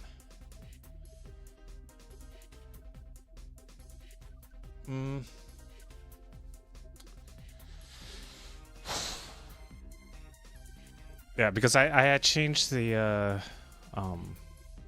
because you had me change the width, the Y position, the width, and the height, so it ended up putting it somewhere else because I had it in a different place. So it's just a little bit of alteration for it. Alt.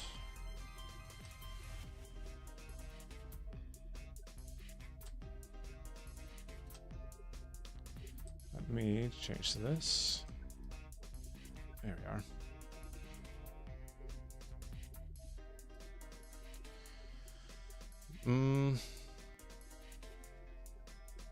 I'm not sure what's going on.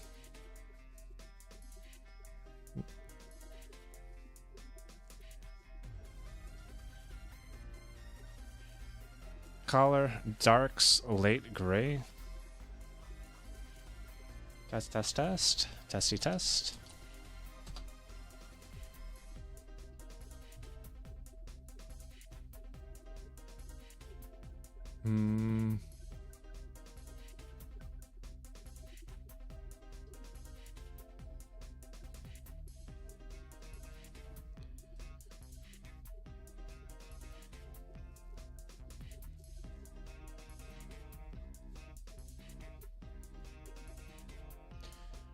What you copied and pasted seems like it's the one that you use for when you're playing a game.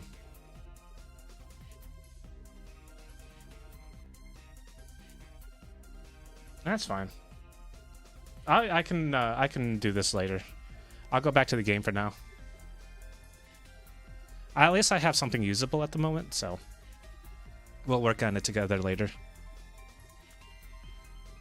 Anyway, sorry for that. I had technical difficulties.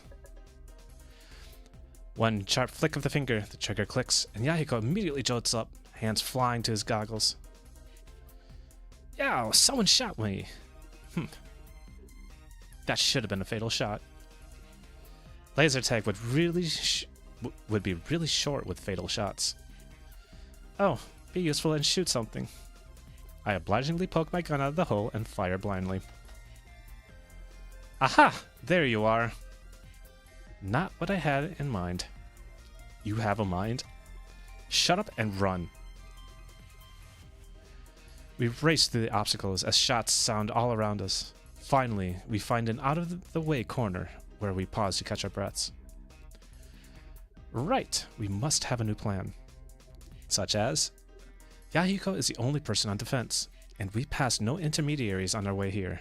Paired with Masato's personality, it's highly likely that 3 people are on assault. So Misaki will be overrun. They probably have the flag by now. Oddly enough, I can respect her at the moment. She seems to know what she's doing. Well, where does that leave us? We'll have to kill them on the way back. Kira, come in. What's your status? Akira! Right. Their comps must have been shot before they could alert us. We're on our own, Yama. So, what's the plan? You take the red flag and sprint back to our base as soon as possible. I'll hold them off all I can. But that's suicide. She draws her chin up and gestures at the entrance. Then it shall be a worthy sacrifice. Now go, and don't look back.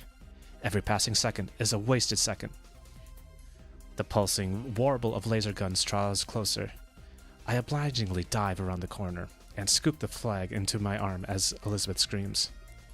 Long live the resistance! Maybe she's taking this a little too seriously. Well, I guess it's up to me to get that flag to our base before Masato gets back to his. I sprint at full pace, winding through the simulated campus as I hear Elizabeth goading the other team into chasing her. With the flag in tow, I haphazardly made it back to base.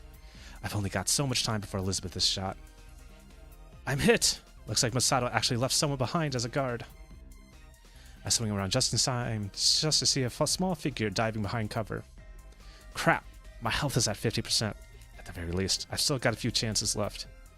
Admittedly, laser tag would be pretty boring if it followed a one-shot, one-kill system. The grip on my pistol tightens as I peer from my little refuge. I line up my aim so that if the guard emerges, I have a chance to take them down first. I can't react fast enough.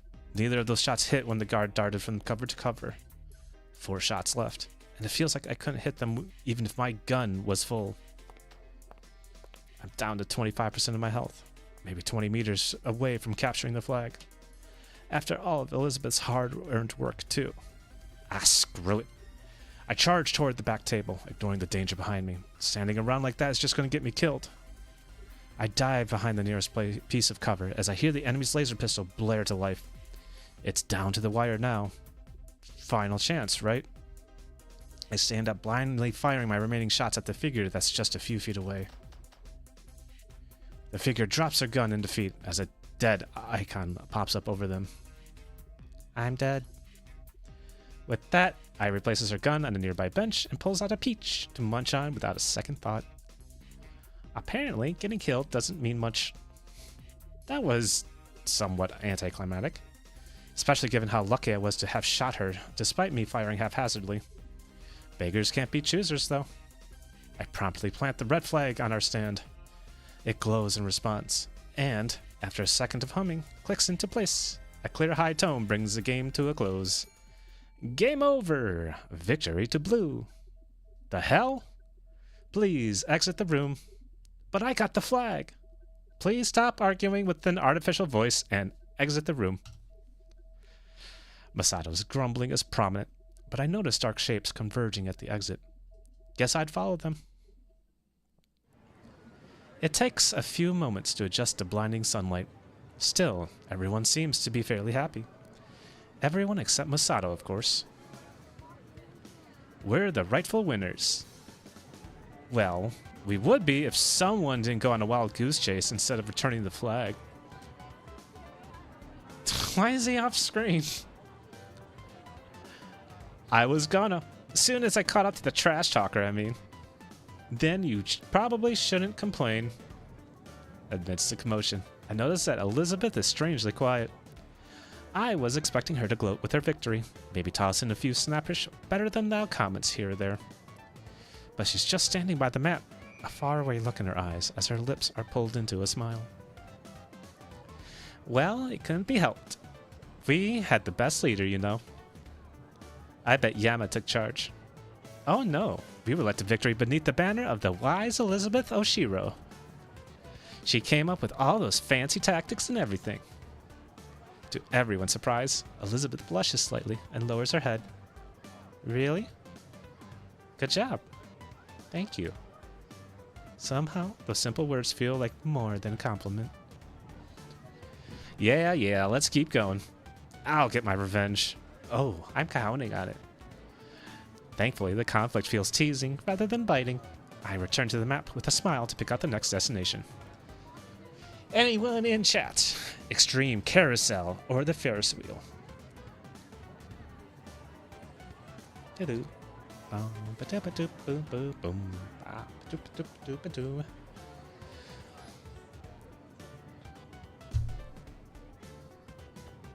I kind of want to do... Oh, thank you for the hydrates. I'm going to need it a lot today.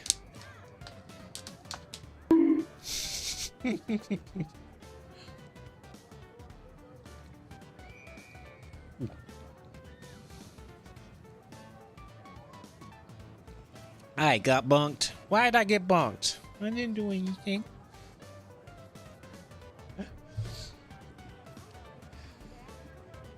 The Ferris wheel. There's a Ferris wheel to our right. Basic, but huge, looming over the rest of the park.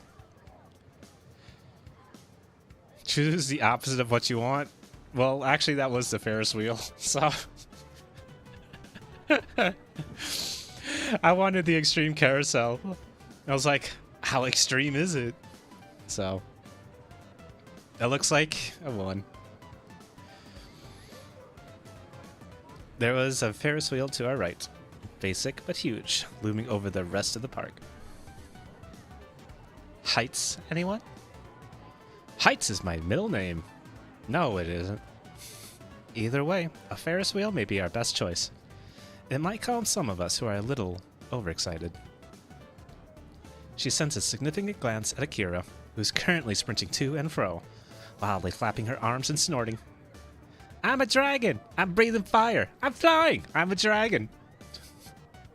Maybe there has been too much excitement for the day. Everyone seems to look forward to taking a breather. Right. Ferris wheel it is. Ruri clicks and growls at little Akira, who clicks and growls back. And growls back. Then, thankfully, we head to the Ferris wheel without any more anomalies. The cars are small, since the Ferris wheel is meant to fit as many of them as possible. They're only meant to fit 2 people. Guess we're paired off. Rui colors slightly at this. Everyone seems to notice. I pretend not to. I guess we are, huh? Hey, you and Cap should share a car. Well, what makes you say that? Well, you're a pair. Why else? Akira? Well, Rui, if you make it such a big deal. Anyway, I'm going with Masato. She sits a very significant look at the rest of the group. Oh, of course. Misaki, shall we? I believe we shall. Then I'm with her? Her name is Airi, you know. but I'd rather go with... Ivory it is. What, do they think I'm blind? Well, that's settled. It looks like you have no choice but to ride in a car together. The others prance into their respective cars, leaving Rui and me in silence. That was quite possibly the most unsubtle way to get us together. I guess we should board. Yeah. Next time I see Akira, we're gonna have a little chat. Rui and I slip into the next car. A cozy blue box with blue cushion seats and a blue doors and blue ceilings, dressed with a white trim and white wood and white light. Rui eases comfortably into her seat, turning her head until she's staring out the window. After the attendant closes our door, the Ferris wheel begins to steadily chug upwards.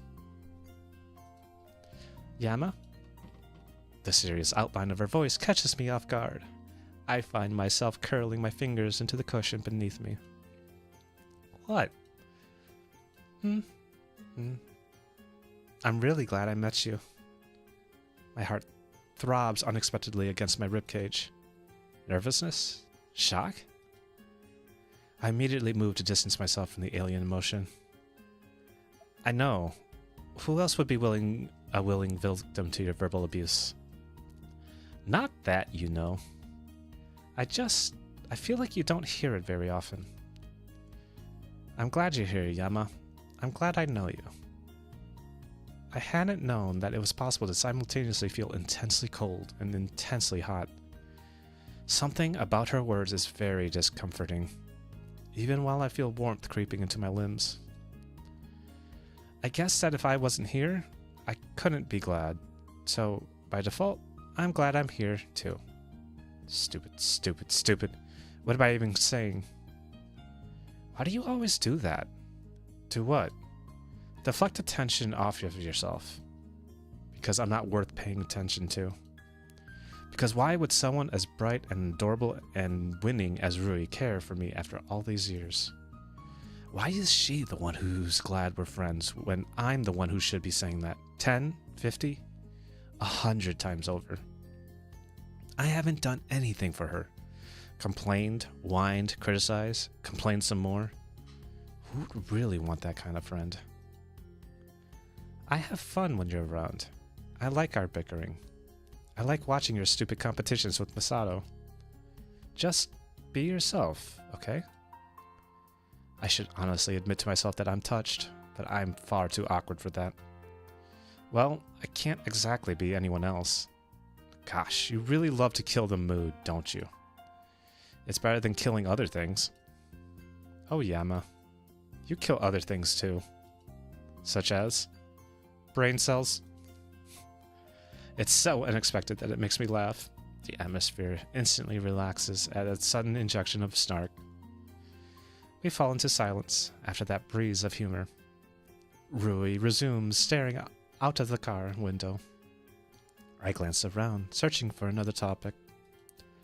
Scenery? Boring. Weather? Worse.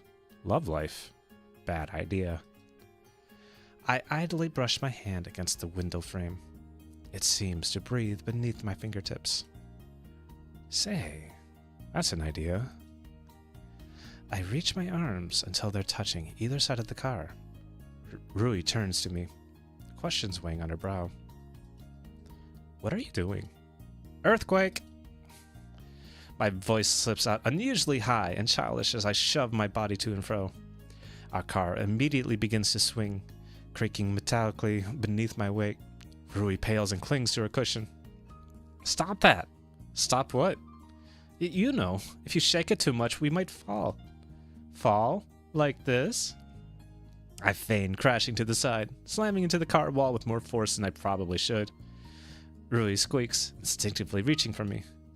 Don't do that! It's dangerous! What's dangerous, this? I straighten and pretend to fall again, but Rui snatches my wrist and pulls me towards her. My momentum collapses against her. I'm barely able to catch myself against her seat. For a long, long moment, we stay in silence. I'm looming over Rui, one hand curled on the seat by her head, the other instinctively clapped around her shoulder. Her face is unnaturally close. At this distance, I can feel her breath, short and warm, brushing against my cheek. Her eyes, amber, also warm. Her hair, the color of light fire, silky, warm. Everything about her, warmth, comfort. Warmth, comfort, love. Yeah, sorry. I finally come to my senses and plop back into my seat, staring very resolutely out the window. What the heck was I just doing? Rui. This is Rui. Rui Hayata, the girl who's in love with you. Get a grip on yourself.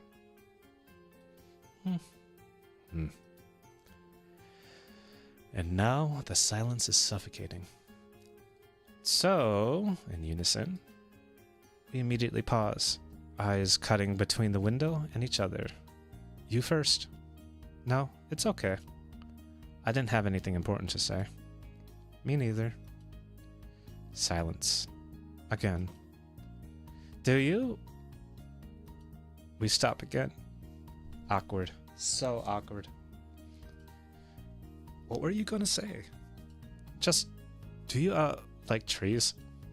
I feel the sudden impulse to bash my head into the window until it shatters. Trees? Really? Sure. They're like normal trees, I guess? Yeah, they are. We drift back into silence. I have something to say. Is she going to say what I think she's going to say? No. No. I have a better idea. You didn't even know what I was going to say. Still, it's a better idea. Well, okay. She seems genuinely annoyed, which catches me off guard. Shouldn't she be relieved? Relieved that she won't have to say anything embarrassing? So, what's this better idea? In hindsight, I really should have saw something before claiming so. Not that I had the luxury anyway. Oh, Yama. Well, I was gonna say that a simple kind of crazy idea leaps into my head, and I go for it. Shh. What now? I immediately drop to the floor in an athletic crouch, pretending to search for something. Rui's face transforms as she curiously surveys my actions. After a few seconds of pausing, I pretend to yank something out from beneath the seat. Bugged. But what? Why? Shh. Agent Hayata, don't make another move. I slowly peer out the window, silently praising myself for the diversion. Looks like Rui's forgotten about what she was going to say. But, just for good measure, I throw myself to the floor. With a yell, Rui instinctively follows. They've got RPGs! Houston, we have a problem! I start shaking the box again as Rui imitates an explosion, tossing herself around. Oof, direct hit, Commander. Shields at 23%. I'm a bit busy. I mime fighting some sort of alien and pretend to kick it out of the car. They have boarders. Looks like they're done for. Looks like we're done for, Lieutenant. The only thing left to do? A silence falls between us as we understand the gravity of the situation. Kamikaze.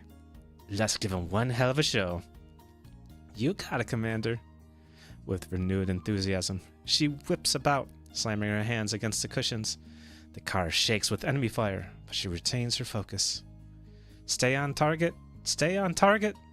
The car screeches with speed as she hones in on the mothership, right at the weak point. Stay on target! Mister? It's time for you to disembark. We're abruptly yanked back into reality. Rui is leaning over the cushions, mashing her hands against the imaginary controls, while I'm by the window, fighting off non-existent boarders. The flush of embarrassment that creeps up my neck is mimicked on Rui's end. Sorry. Really sorry. We creep out of the car, feeling the attendant's eyes weigh heavily on our backs. I probably shouldn't have done that. You know, you do a lot of things you probably shouldn't do. There's a pun in there somewhere, but I can't find it.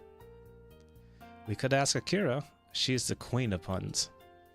We grin at each other like the pair of fools we are. We should meet up with the group. Yeah. Rui's gaze flits between me and the ground. Yama? It happens in one fluid motion. She steps forward, gently pinches the edge of my sleeve between her fingers, tiptoes up, and softly, hesitantly, places her lips against my cheek. Then, almost before I can register it, she retracts, cheeks flushing. Thank you. She turns and darts off to the rest of the group. For a moment, I can only stand there, mind completely blank, hand against my cheek. Why? Why would she do something like that? Why? Hey, Cap, if you're done standing around like a goof, we're ready. I force myself out of my stupor and amble over to the rest of the group, plastering a fake smile on my face. This first, think later. Where should we go next? The extreme carousel is last. Oh, Cap, do you see that? Looks like she's rapidly waving her arms, and find myself staring at a little carousel. Yeah, it's a bit underwhelming. No, behind it. Behind it? I look upward. Behind the kid-friendly circle of ponies is a much larger, much taller carousel with its seats rising to the air as it spins. And the seats are dragons. We can fly the 7 seas and beyond, Cap. Why wouldn't we want to do that? Probably someone afraid of heights, which no one in the group seems to be. Well, what are your guys' thoughts? Sounds great. You're exempt. You agree to everything Akira says. I so do not. Misaki, I say we go for it. Trying new things is always a great idea. Masato doesn't look like all that exciting to me, but I got worse. Yaika, I get to have a dragon for a minion? I look to Irie and Elizabeth, but they only shrug. Great. Time to ride the spinning wheel of death. It's, got to be safer than a roller coaster, right? We trot briskly, a little too briskly for my taste, to the line where Akira points excitedly at the carousel. Hey, Rui! Do you see what I see? I look to where she's pointing. A couple seats, of course. I don't know what you're saying. Why, you and Cap should ride together, of course. But why would I want to ride with Yama? He's so fat. Excuse me? I'm sure she just meant that you're big-boned, Cap. That's definitely not what surprised me. I honestly don't see anything of Yama's that can be called fat. So unfair. He doesn't even exercise. I do. On occasion. Yeah, when all the planets align and the blue moon rises. He was fit as a bull when he was in track. You could be a real hotshot if you joined track again, Cap. And why would I do that? Good aim with firearms is important. She, didn't mean that kind of hotshot, Irie. Then, what does she mean? The attendant chooses that moment to raise the barrier. Rui snaps to attention, with a grin that's a little too shiny. Oh boy, wow, guess it's time to go. We sure don't want to hold up the line. I really feel like stretching my legs. Like elephant leg room. Solo pod for me. Before anyone else in the group can blink, she immediately leaps into a one-person dragon seat and straps herself in. Behind her, floods of people push past us, struggling to secure the best spots. Akira. Clearly, Rui hasn't watched enough dramas to know what happens when you defy fate. What happens? I have no clue. I haven't watched enough dramas either. You die. Murdered. In cold blood. Right. You know, you and Rui are like really bad depth perception. You look like you're really close, but you're actually not. This might be a novel concept, but Rui and I are independent people. Sometimes we like to do things on our own. But why do something on your own when you can do it together? That sounds really unhealthy. Just because you can do something together doesn't mean you should. You strike me as the kind of person who doesn't like to ask for help, Cap. That's really random. Not really, see? There's a kind of people who would say, just because you can do something alone doesn't mean you should. That means they can't do anything on their own. Oh, I don't think it's that. What's the point of life if you never affect other people? This conversation's taking an interesting turn. I lean in despite myself. What do you mean by that?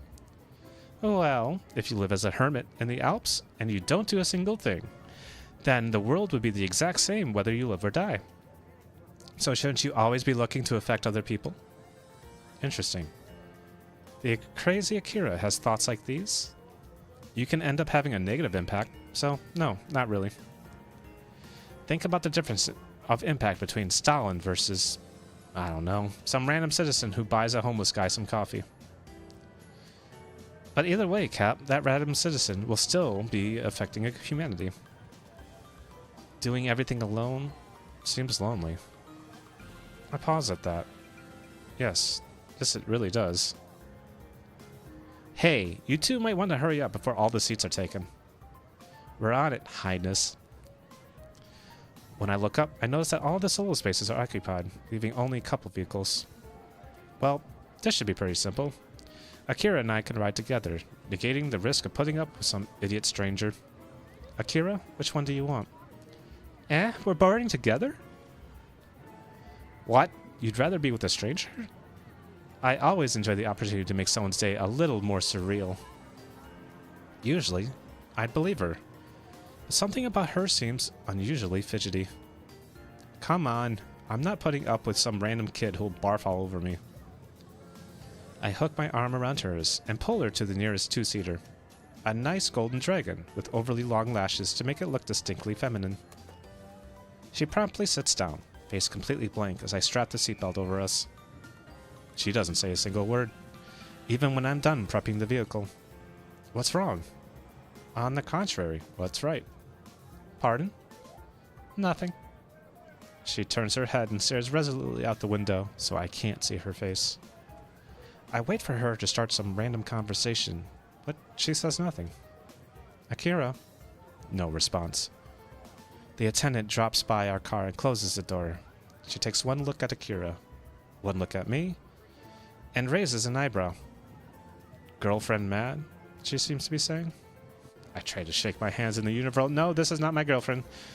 But she seems to take it as I swear I didn't do anything wrong, and only shakes her head as she walks away. Did I make Akira mad? Akira, are you mad? No. Oh, okay. More silence. Another attendant's voice drones on at the beginning procedure of the ride. Still, nothing from Akira. So, how's life? No response. Akira might as well have turned into stone. The ride starts up in a cranky whirl, and our vehicle begins to pick up speed, rising into the air. We ascend for a few moments, stopping at a nice intermediate point around 10 feet off the ground. Having fun? Still nothing. What's going on? Hey, Akira. And they're off. What fine specimens of Draconis Rex gracing the ring. It's no secret the crowd favorite is the famous Freddy, world champion for the past 120 seasons of the dragon races. Why, at this very moment, we can see money exchanging hands, because in this fictional world, betting is totally not illegal. I have no clue where this is coming from, but somehow it's a relief. I'll take a weird Akira over a quiet Akira any day. Still, it doesn't take a genius to notice that she's completely ignoring me. She won't even glance in my direction. So, Akira. Come on, Freddy. I didn't raise you to be a loser. Win this race or I'm grounding you for a month. She leans forward and slams a firm hand on the neck of our dragon, which startles me. Our steed flies higher, as if in response. That's more like it.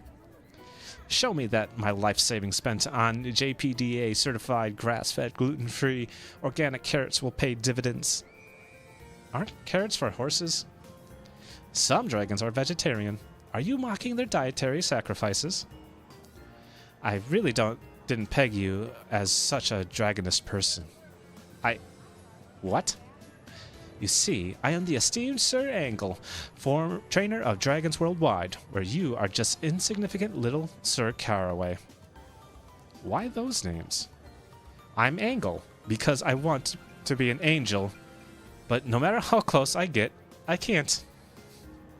And you're Caraway, because wherever you have a care, you throw it away. At this, Akira seems to renew her determination to ignore me, because she turns forward again, renewing the scolding of her erstwhile dragon. Freddy, you must redeem yourself. There's rising newcomers on the scene, you know. Backwater talents like Recaf, Liftable, and Hagen are taking their respective nations by storm. Don't tell me your age is getting to you. I mean, he's been around for at least 120 years. Apparently, that's pretty old by my standards. The end is in sight. Go for the finish, Freddy. But just as she stands up in her seat, only to be stopped by a belt, and waves one arm dramatically forward, the ride begins to slowly lower, pulling back in speed. No! But yes, our time on the ride has come to an end, judging from the deceleration. This seems to push Akira into a frenzy. I should have known. If you are what you eat, then Freddy just became a JPDA certified grass-fed, gluten-free organic carrot. And no race can be won by a JPDA certified grass-fed, gluten-free organic carrot.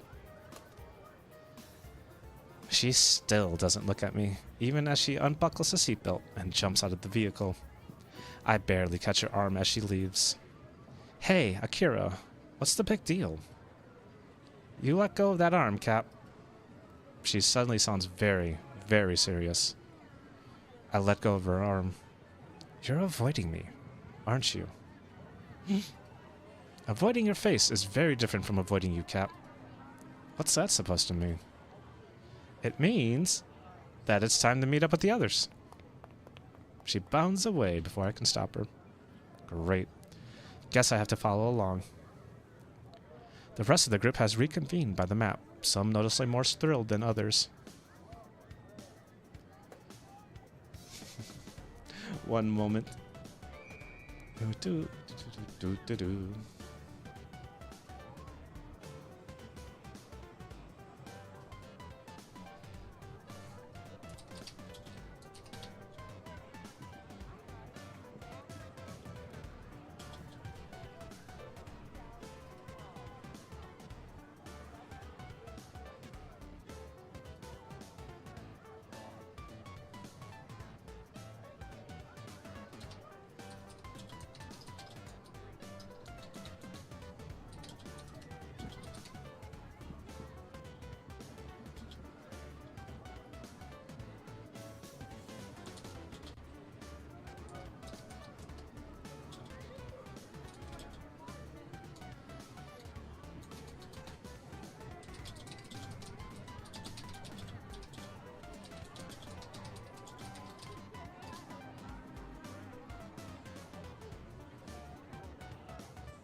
Boom, boom, ba-doo, ba-boop, ba-doo, boom, boom, boom.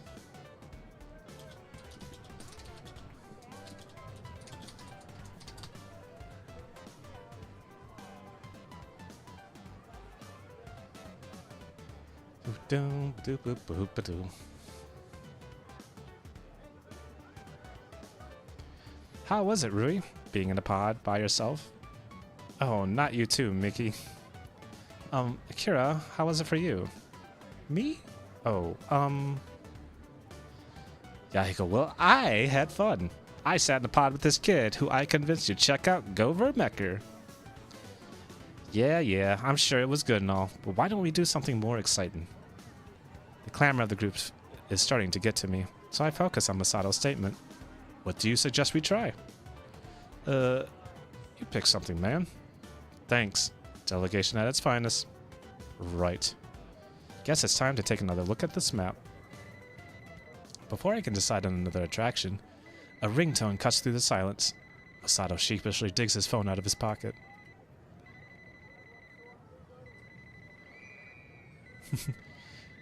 Your Kigurumi furry kind of looks like Misaki from this game. Well, that's cool. I didn't know that. Sorry, alarm. I checked my own phone. 6 p.m. Technically, Masato's curfew. Thanks for the fun, guys, but I got a piece. I've also got things to do, but this was remarkably fun. Thank you. You guys are leaving? But there's so many more adventures to be had. Honestly, I'm even a bit worn out from all the excitement. I'm heading back too, but you guys should stay if you want. Misaki. I need to leave as well.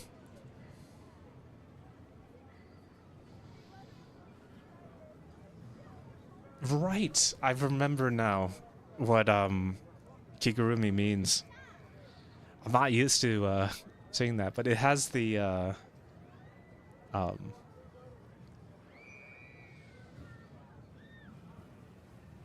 I was about to say, like, it has like the anime like face helm, right? If I'm remembering it correctly, Vide. Is it the same eyes too?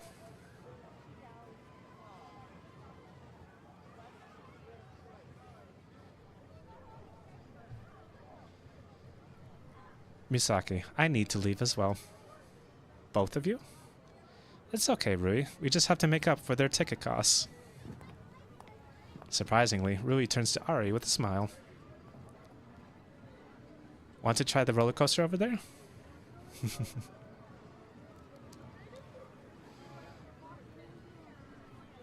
Oh, that's so cool.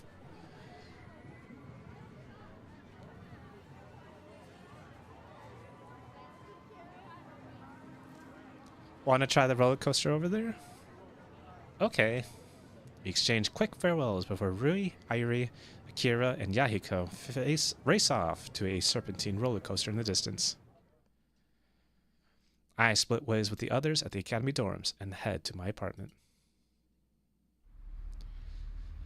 Walking along the streets is a cold reminder of the true state of life. Gone are the festive colors, energetic children, and high-cutting attractions at every corner. Instead, I'm surrounded by digital posters, newspapers, and the faraway whine of police sirens. Out of curiosity, I steal a glance at the digital newsstand. Mayor conference will reveal plan over national news network by next month. Plans. Government. All useless. Technically, Isamu's only doing this well due to the efforts of local authority. But I can't trust anyone who's paid to make decisions for everyone other than themselves. Excuse me, you're an academy student? My attention immediately switches from the headlines to a police officer behind me. I immediately feel a thrill of adrenaline through my veins. Calm down. It's not like I've done anything wrong. Yes, sir. Where are you headed? Just passing through. He evaluates me for a moment with an unreadable expression. Come with me. We've got some questions we need to ask you. No. Bile rises in to my throat. I struggle to force my mind into submission. Just follow him. Just follow him. Just... Ugh. What the hell just happened? Where am I? Same skirt, same hair. She just looks more like a cat because she has cat ears and a fluffy tail. Oh, wow. That is a dead ringer.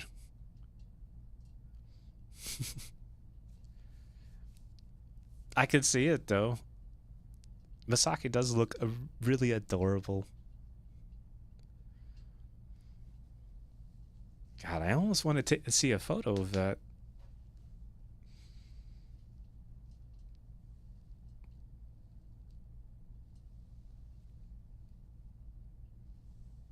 Stretchy stretch.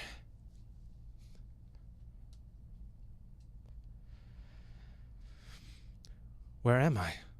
Pulse racing, head spinning, deep breath. Freeze my limbs, close my eyes. Right. Apartment sofa, shelves, plant, kitchen, television. This is my apartment. No threats, no problems, no people. I'm fine. Unhurt. I'm fine. After a few moments where I agonizingly train my system back into its ordinary physiological state, I check the time. You have a picture?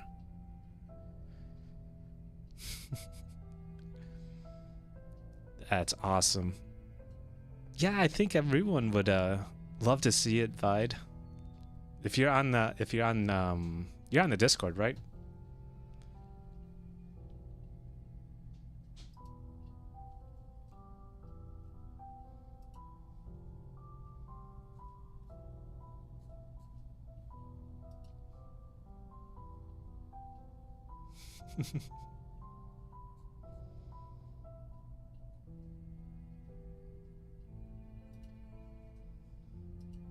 Oop, sorry. After a few moments where I agonizingly train my system back into its ordinary physiological state, I check the time.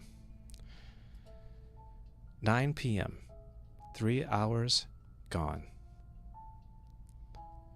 No, not yet. That's okay.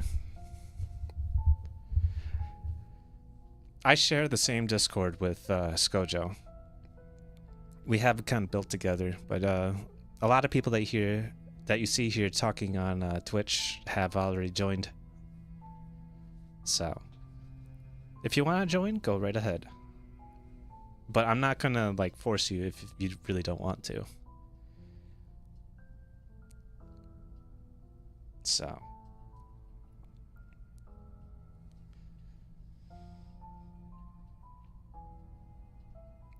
9 p.m.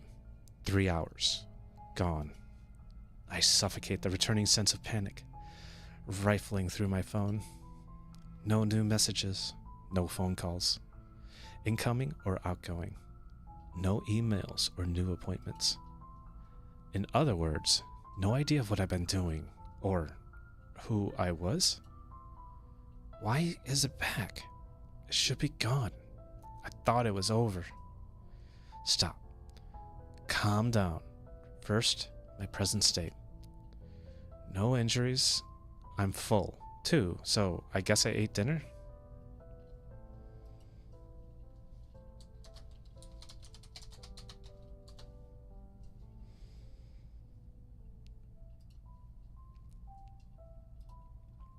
I notice a handful of textbooks strewn around the coffee table.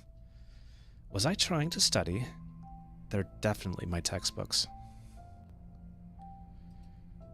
So, I'm fine for the moment. Question is, what happened in the gap? I fumble to the kitchen, digging my anxiety meds out of a cabinet. 5 years. 5 years since I've had to use these. Here I was, thinking that I'd never need them again, allowing myself to forget. Silly me. My vision crosses for a moment as I gulp them down. Ugh. I'll never get used to that feeling. But thankfully, my pulse slows and my breathing evens out. I let my limbs sink into the sofa, staring idly at the ceiling. Right. I'm fine. Tears surge to my eyes, but they're purely chemical, a response of fright, something that always plagues me after one of these lapses. I get hormonal like a teenage girl fresh out of a breakup, but it's just my brain lying to me. Oops. Oh, that's how I do that. It likes to do that. My brain, it's a pathological liar. Nor does it stop at these random mood swings. Sometimes the world just seems so distant, shut away, like I'm standing at the edge of the universe. If I had to describe the feeling in a word, surreal. Like I have one foot in the wrong dimension. When I get like this, I have to fight against it. Remember that I'm here. Life's here. The world is here. And there are tastes and smells and sensations for a reason. But sometimes there's just a tiny trickle of doubt in the back of my mind. Am I real? No, not that exactly. Of course I exist in the technical sense of the word. But rather, am I sensing everything correctly? If my brain is lying to me about my emotions, let's just say it's not lying to me about anything else. When you hear someone talk, you don't hear it how they deliver it. You hear it how you perceive it, regardless of what their intention is. The frightening, infamous words, "I like you." You can be terrified, or you can be thrilled. You might even be a mixture of both. But the only thing that matters is how you take it, not how the other person said it. Maybe they wanted you to be happy, or guilty, or angry. But what they want doesn't necessarily carry across. It's the same for when you see something. Everyone looks at an advertisement a different way. Everyone takes fashion sense a different way. Presenting a piece of contemporary art in front of a panel of critics will always gather a wide range of responses, so long as the audience is extensive enough. Nothing is absolute. Everything is just how it's perceived. That's what people like to say, in my opinion. That's the easy way out. But I think that there's something absolute. Somewhere, there are rules written in stone, or the essence of an object. Something that's unchangeable, and is there whether you like it or not.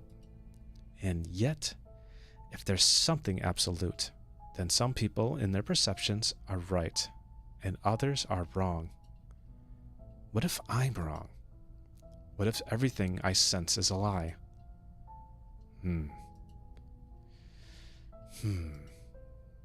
Ah, that's right. When lapses happen, I think too much.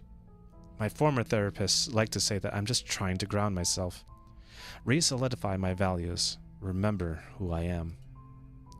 All I really gather from that explanation is that my brain is a huge pain. Over-emotional, overthinking, overbearing. Thankfully, I can already sense that I'm recovering. My heart rate is stabilizing, and my breathing is even. I vaguely remember little bits of advice from my therapists. Ground yourself with something physical. Identify your negative thoughts and replace them. Accept your anxiety. It's a little alien coming back to the process after so many calm years. But I filter through it easily, like getting back on a bicycle after a hiatus.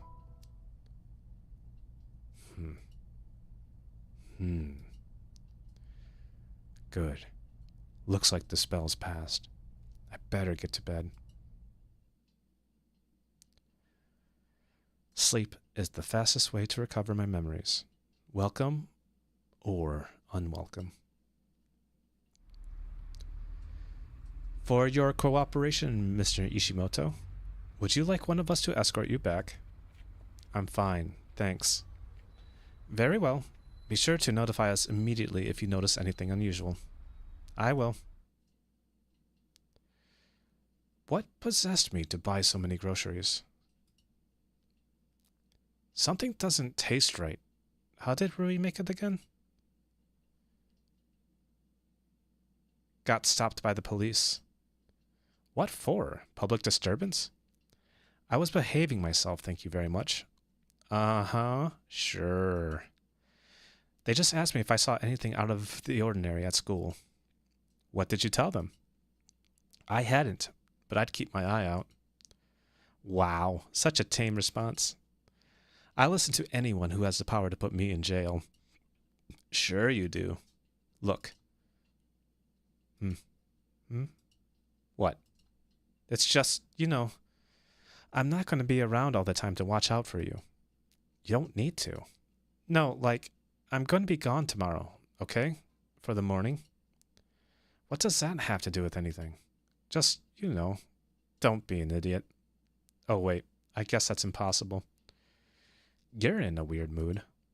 You're weird all the time. See ya. Bye?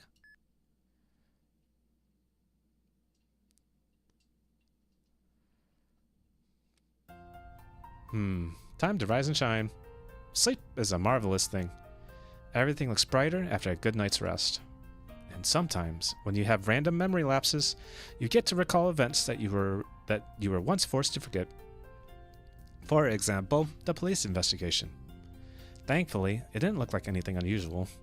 I should have known that, honestly, since I didn't find myself in prison. Bought groceries, made dinner, called Rui. Nothing out of the ordinary. The only potential lapse trigger was being approached by the police. But from what the looks of it, I had nothing to worry about. So that leaves me with a typical, relaxing Sunday with nothing to do. Good. I can deal with that. What's this?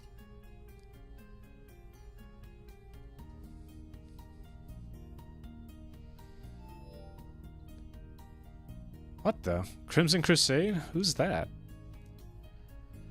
Some days, I like to look at the sky and figure out what the weather will be like instead of reading the forecast. I'm usually wrong, but it's pretty fun. It feels like you share a secret with the sky. Is there anything you like to do, even if it doesn't make much sense? Huh?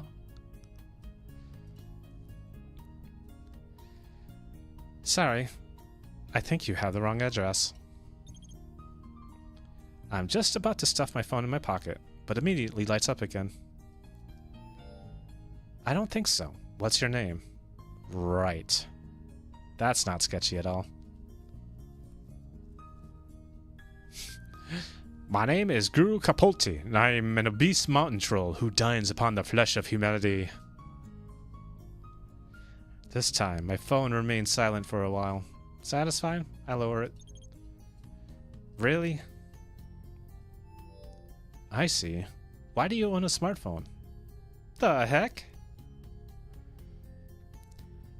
Are you discriminating against me just because I happen to be a mountain troll? And to answer your question, human service providers are much better than troll service providers.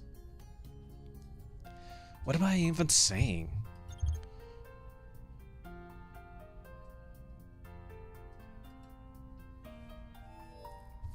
I see. That makes sense. If that's the case, how has life been as a troll? I can't take this person seriously anymore.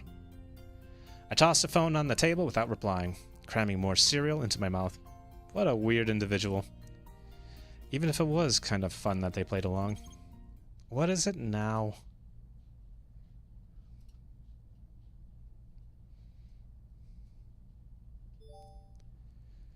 Ishiyama Television. Post-haste. From Shigure. Intrigued, I switched the television on. I'm greeted with yet another lovely news report. Trustworthy sources have informed us that the sudden string of disappearances has increased to 3 innocent students. In this trying time, we must look not only for assistance, but for the truth. It is well known that the authorities have recently set their sights on demolishing the infamous forest of Isamu. Curious, really, that this misfortune follows hot on the heels of a recent push for the Building Act. Perhaps, in an odd way, the Isamu forest is simply fighting back. I immediately shut it off. Sensationalist news, as usual. What did Shigure want me to see? I don't see anything new.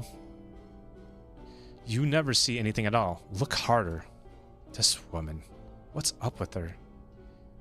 We already know that there were 3 disappearances. Everything else is just hearsay. The news can't know for sure that the Isamu forest has anything to do with the case. They're just scapegoating it as part of a political movement. Unless... Unless Shiger is saying that the media's accusation is suspicious in and of itself. Come to think of it, why would they be so quick to point fingers at an insignificant little forest? Of all things to blame, trees? Those cursed trees. They were the murderers all along. The ones who kidnapped him. Maybe she wants me to investigate. Then again, I'd rather not go alone. Hey. I wait a few minutes, but there's no response. Ah, right. She said she'd be gone this morning. But it's kind of past morning, isn't it? I check up on her social media. No check-ins, no photos, no statuses. Not since last night at 11 p.m. After curfew. Back at her dorm. Just like the other three. So, I know I sound like a creep, but what are you doing? Still, nothing. I struggle to quench the rising sense of panic as I turn to another source. Hey, have you seen Rui? Yahiko. Yeah. Where? Yesterday, dude. We were at the park. Lol. I mean, after that. We went back to the dorms. So you didn't see her? No. When did you last see her? Like 11:30 or something. Why? Nothing. Don't panic. You're overreacting. Keep calm. Akira. Akira would know. Akira's her roommate. Hey. Supperoni, Commander. How goes the date? The what? Huh? Rui said she was going to meet up with you this morning. She did?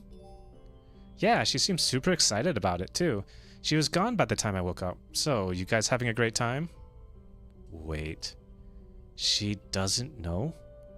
No one knows. Rui's been gone since 11:30 last night. Disappearances. Forest? I have to go. Now. I tear out of the door and pull up at the nearest bus stop, which so happens to have a bus parked in front of it. I step to the opening doors, but just before I place a foot on the steps, the narrow entrance seems to squeeze at me from all sides. No, not now. I force myself forward. That is, I try to. My feet shuffle to a halt. The rumble of the bus's engine seemed to spread through the pavement directly into my bones.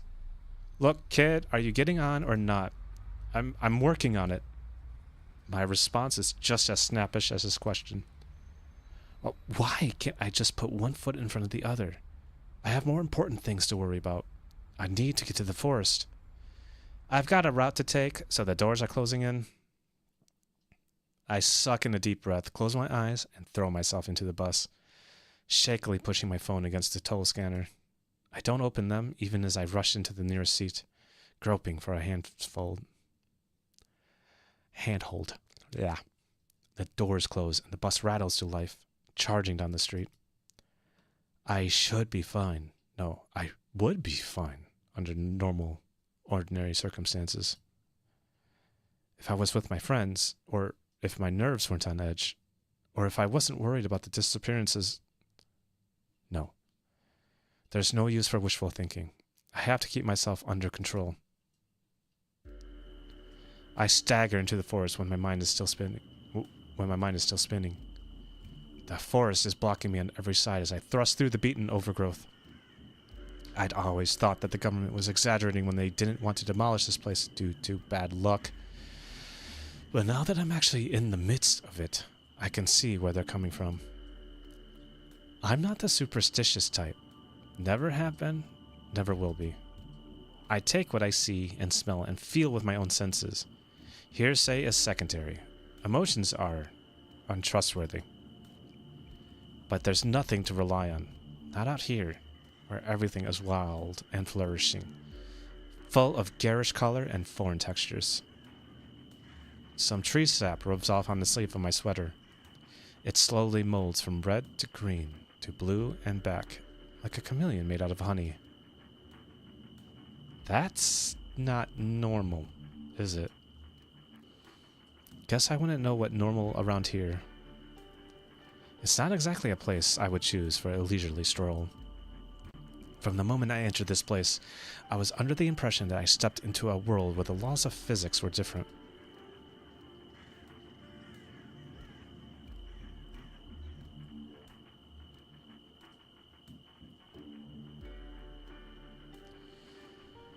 Hello. Welcome to the chat.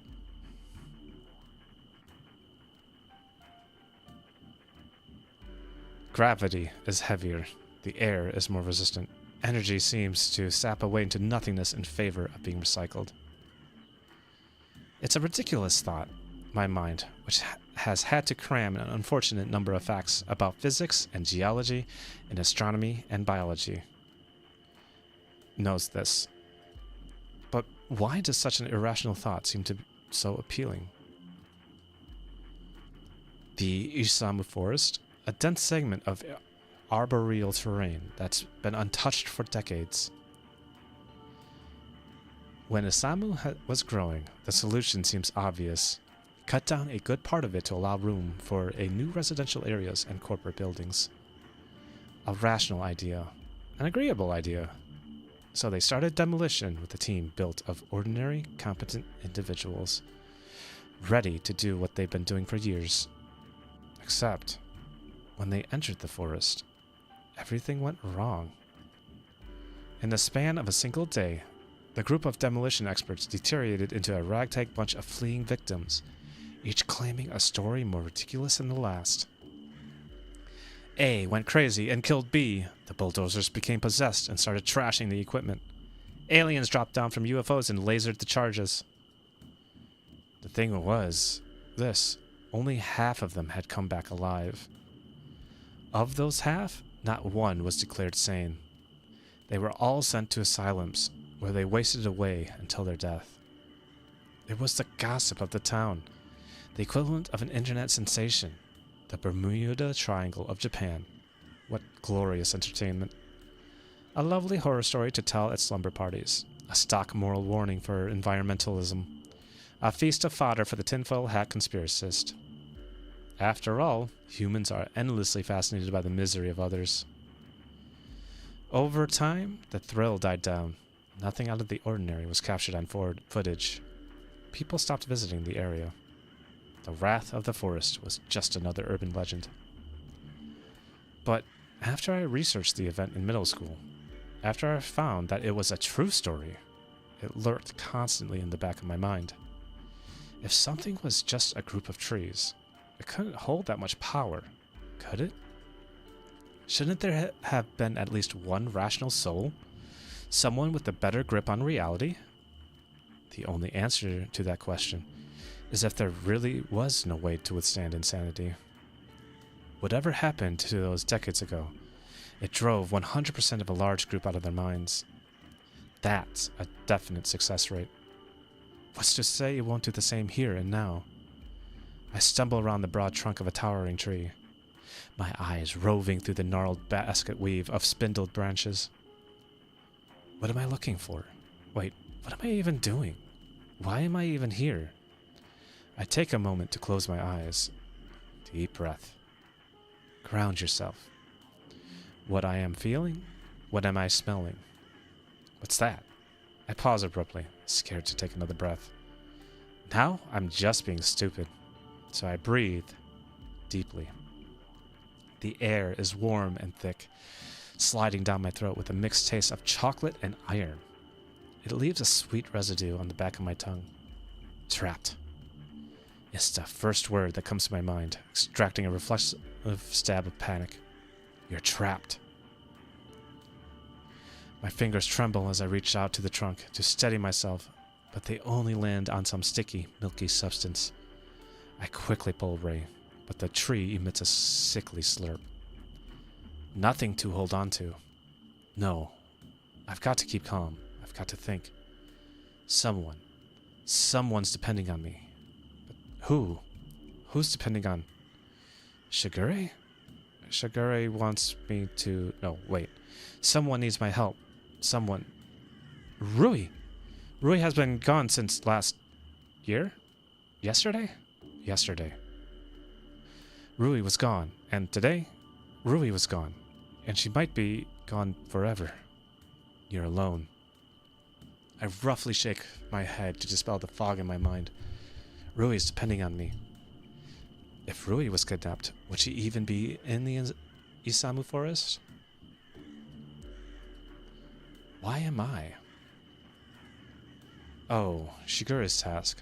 To investigate the forest? Everything's mixing up in my head. Shigure, kidnapping, Rui, forest. My foot suddenly collapses on something solid. It crunches beneath my feet, and a sweet vapor wafts to my nostrils. I sluggishly turn my gaze underfoot, lifting my shoe. What the hell? Bones. Rui's bones. Stabbed into the ground like an incense at a funeral.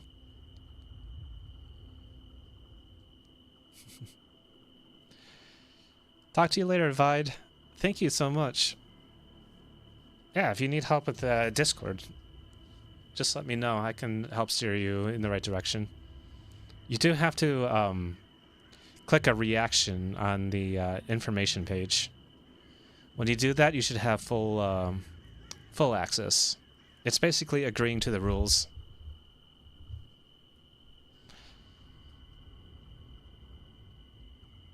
Bones.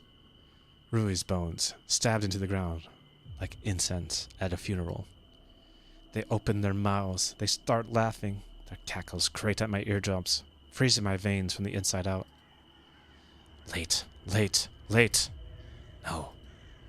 I stomp at the bones. They fragment into pieces beneath my feet. The scent only intensifies until it clogs my nostrils. I'm not late. The bones melt, twining and steaming into the earth. A black pool immersed in caramel. They're gone. I'm free. They're gone. I'm gone. It's okay. The pool congeals into a humanoid figure and sludges over my shoes, dripping blood against my legs. We'll be fine. No. No. No, no, no. Damn it. I blindly reach into the pool, flinging my arms, tearing it apart. It burns my hands into crumbling residue, but I continue to stubbornly wrench at it. Bye, Vide. Have a good day. Thank you for joining me on stream. It's okay. Get out! Finally, the pool shreds into bits, merging along my arms. My hands rematerialize. The fingers are stained with blood. No. We'll be fine. No. I shake my hands rapidly, but the liquid stubbornly clings to my nails. I rub them against the grass, but even as the ground stabs into my fingers, the blood refuses to budge. What's wrong? Shut up, shut up! You're too late. I'm not late. I'm not. I can't handle this. Not anymore. I sink it to the ground, overwhelmed with darkness. Bones dance before my eyes. Hey. I jerk up, vision eerily clear. I'm still shaking uncontrollably with my mind blurry. No blood. No bones. No pool. What? What just happened? What are you doing here? I jump at the sharp voice, which is coming from a stern policeman standing a few meters away. My first reaction is relief. Another human being. No, more than that. A police officer. Someone who can get me out of here. Then I notice that his fingers are gliding over the electric baton at his waist. I quickly raise my hands, trying to pull myself together. Isamu citizen, Yama Ishimoto. ID? It takes me a moment to recollect the digits through the haze of my thoughts. 532 4895 643. No, 634. I mean, 532, 4895, 634. The man pauses, eyes roving across the inside of his site code, probably matching my name and image to the Isamu database. I managed to catch a glimpse of the badge pinned to his chest, which bears Police Captain Katsu Kobayashi in bold, clear-cut letters. A police captain? Here? Why is the police captain in the forest? You're an academy student. His sudden prompt snaps me back into reality. Yes. What are you doing here? I work to speak past a lump in my throat. I'm looking for a friend. His eyes clearly darkened in suspicion. In the Samu forest? Yes. I want to bite back, to say something sarcastic, but I'm barely capable of registering sound, much less supplying witty repartee. Katsu taps at his site code, turning to speak to someone over intercom. Yeah, kid. Academy student, 532, 4895, 634. Non-hostile so far. Understood. He whips back at me, hand still covering his baton. I instinctively shrink backward, trying to stay coherent. What's your friend's name? Name? Oh, Shigure. Shigure Enomoto? No, Rui. Rui Hayata. What's wrong with me? Rui. She's been missing since yesterday night, 11:30 p.m. I saw the news, and I thought, everything coming out of my mouth sounds stilted and contrived. My hands are shaking on the top of my head. How do you know Shigure Enomoto? I do. I know her.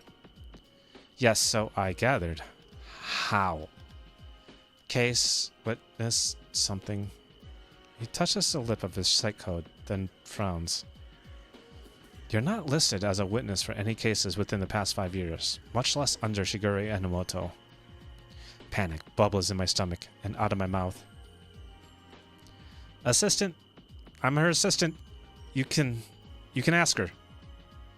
What business would Enomoto have in the Isamu forest? I don't know. I don't know. Just stop. Stop it all. Look, Yama Ishimoto, I'm not sure you're aware of your position. Given the circumstances of this morning, you are currently our primary suspect. What?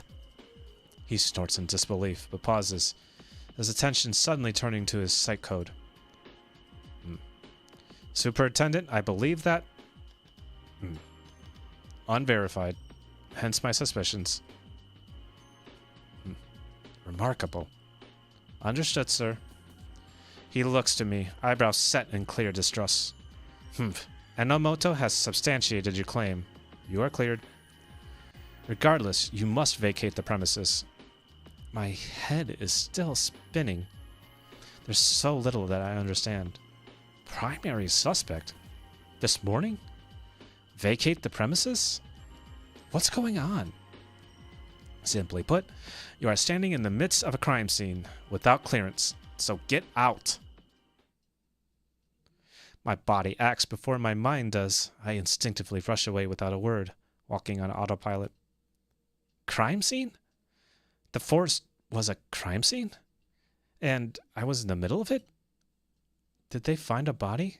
Are the disappearances actually murders? It's only when I return to the city that I come to my senses. Rui is still missing.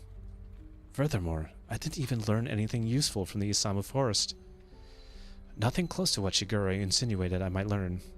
If anything, I just made myself a top suspect on the police's list. And what the hell did I experience in the forest? It wasn't a lapse. In fact, I'd never come across something like that before. The closest thing to which I might liken to is being high or drunk. But I don't have the proper frame of reference for either. So what could have caused it? Aside from that, there's something far more important. Rui's absence. Could she really have been kidnapped? Could she be dead? and I wouldn't even know about it? Fragments of my vision in the force return to me, but I shake them away. No, she has to be fine. I jump as my phone suddenly trills. Despite my calm process of thought, it seems like I'm still on edge.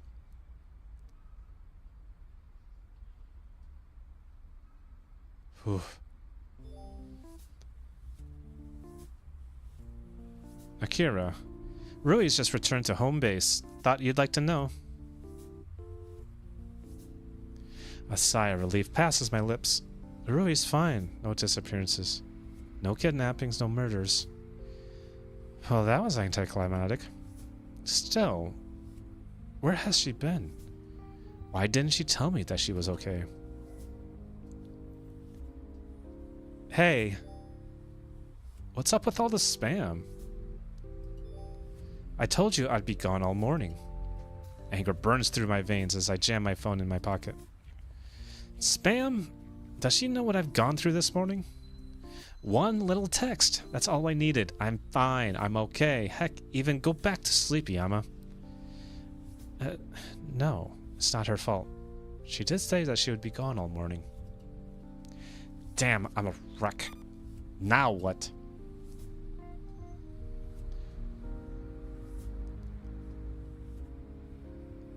Pinged. Isamu Imperial Boarding Academy, rooftop. Location ping. From Miki? Did we arrange something? I don't recall any recent conversations with her. Ah, that must be the explanation. Sorry, that was meant for Yahiko. Oh, so it was just a mistake. Wait a minute. Yahiko? Why is she meeting Yahiko on the school rooftop? No way. It can't be. They've only known each other for, like, what, 4 days? And Misaki has more common sense than that. I need to get to that rooftop. Yama's a little, nosy at this point. I swipe at the entrance gate, and hurried sprint later. I break into the roof, bracing myself for horror. Instead, I find, well, not a confession scene, thank goodness. A mass of people are scattered about. Some are donned in festive clothing, while others are clad in black jackets emblazoned with crew on the back. Among them, a stocky man yells through a large megaphone. Hey, the foot candles are too high. Give me a scrim. And you, where the hell are you putting that sandbag? It's a C-stand, you idiot. Put it on the other leg. So sorry, director. Shizune, where the hell is your kimono? I need you fitted right now. Is this a film set? Why are they shooting here? On the school's rooftop of all places. Intrigued, I decide to take a closer look. Judging by their setup, it seems like they're trying to replicate a festival. Booths are aligned straight down the pathway. A number of people, mostly women of varying ages, mingled amongst each other dressed in traditional kimonos. A brilliant flash of bright purple catches my eye in a sea of dull colors. From this distance, she almost looks like... Diffuser set, sir. Right. Everyone, take your positions. Camera. Rolling. Sound. Speeding. Slate. Kazehaya, scene 1. Yamaku, take 1. Marker. Action. The cameras focus on the girl dressed in purple. As a group of girls around her chat animatedly, she remains disconnected from the conversation. Her head is lowered as they drift from booth to booth. Cut. Perfect. The crew relaxes into quiet murmurs as the director reviews the footage. I stride closer to the set for a better view. It's Misaki. It's actually Misaki. However, as soon as I blink, she disappears among the sea of actors and crew members. It all happened so quickly. I wonder if I merely saw an illusion. Where's Kusunoki? We haven't been able to contact him for a while, sir. What do you mean, haven't been able to contact him? He's the other talent. His manager's not picking up. I need Kusunoki for the next shot. Get me Kusunoki. Yes, sir. Yama? I almost jump at the sudden voice behind my ear. Masaki is holding a bottle of water, her eyes wide with surprise. This is no illusion. For a moment, my mouth runs dry just at just how stunning she looks. You look nice. Fantastic. The paradigm of verbal eloquence right here. Thank you. What are you doing here? Huh? Here? Where? Oh! Yeah. About that? It's not like I can just say I thought she was confessing to Yahiko. Where's Yahiko? I don't know. I texted him a while ago, but it doesn't seem like he's coming. He mentioned that he wanted to become a model, so I thought he would be interested in watching a film shoot. Oh, well, that's really thoughtful of her. It makes me wonder how big Misaki is. It's not like she gets recognized on the street or swarmed by hordes of fans. But small-timers just don't pick up TV commercials, do they? Hey, you, boy. A crew member runs up to me, then stoops over, clearly out of breath. You want to be a star? Do I? Well, what? He claps his hands together, bowing pleadingly. Please, I'm begging you. My job is riding on this one. We can't contact our actor, and we need to shoot this scene during noon, and our permit ends today. So we can't shoot tomorrow. If I can't find someone, the director, well... Masaki, is this guy for real? He seems pretty serious. Please. You look photogenic and charismatic, and your proportions look identical to Kusunoki's. Besides, it seems like you know Kazehaya, and there'll probably be chemistry and rapport. He's making this incredibly ridiculous suggestion like a logical solution. If you ask me, I say you should try it. You were always good at acting, weren't you? It's not like I'm a professional, Miki. Come on, it'll be fun. I don't know. Should I really? Ooh, I got a decision. Decision time. I feel like this is like the first actual decision like I have from here. And it only took until like the third stream.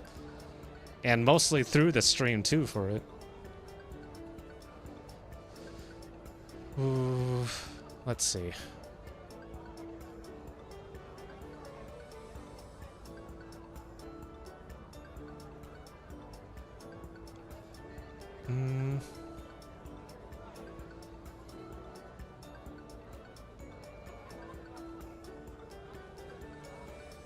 I don't know. I kind of want a model.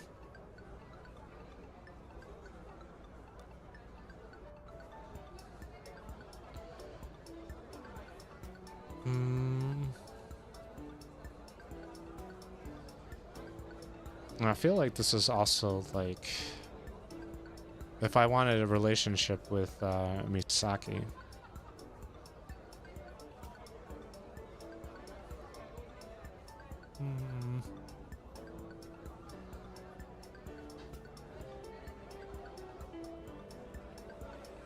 I'm trying to think.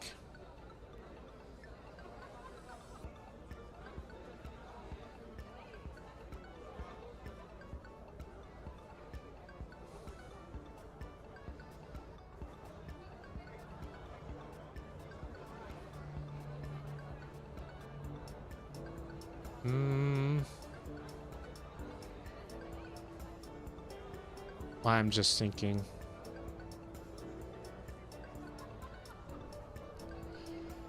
I want this to be my decision. Let's see. Who do I want to go for?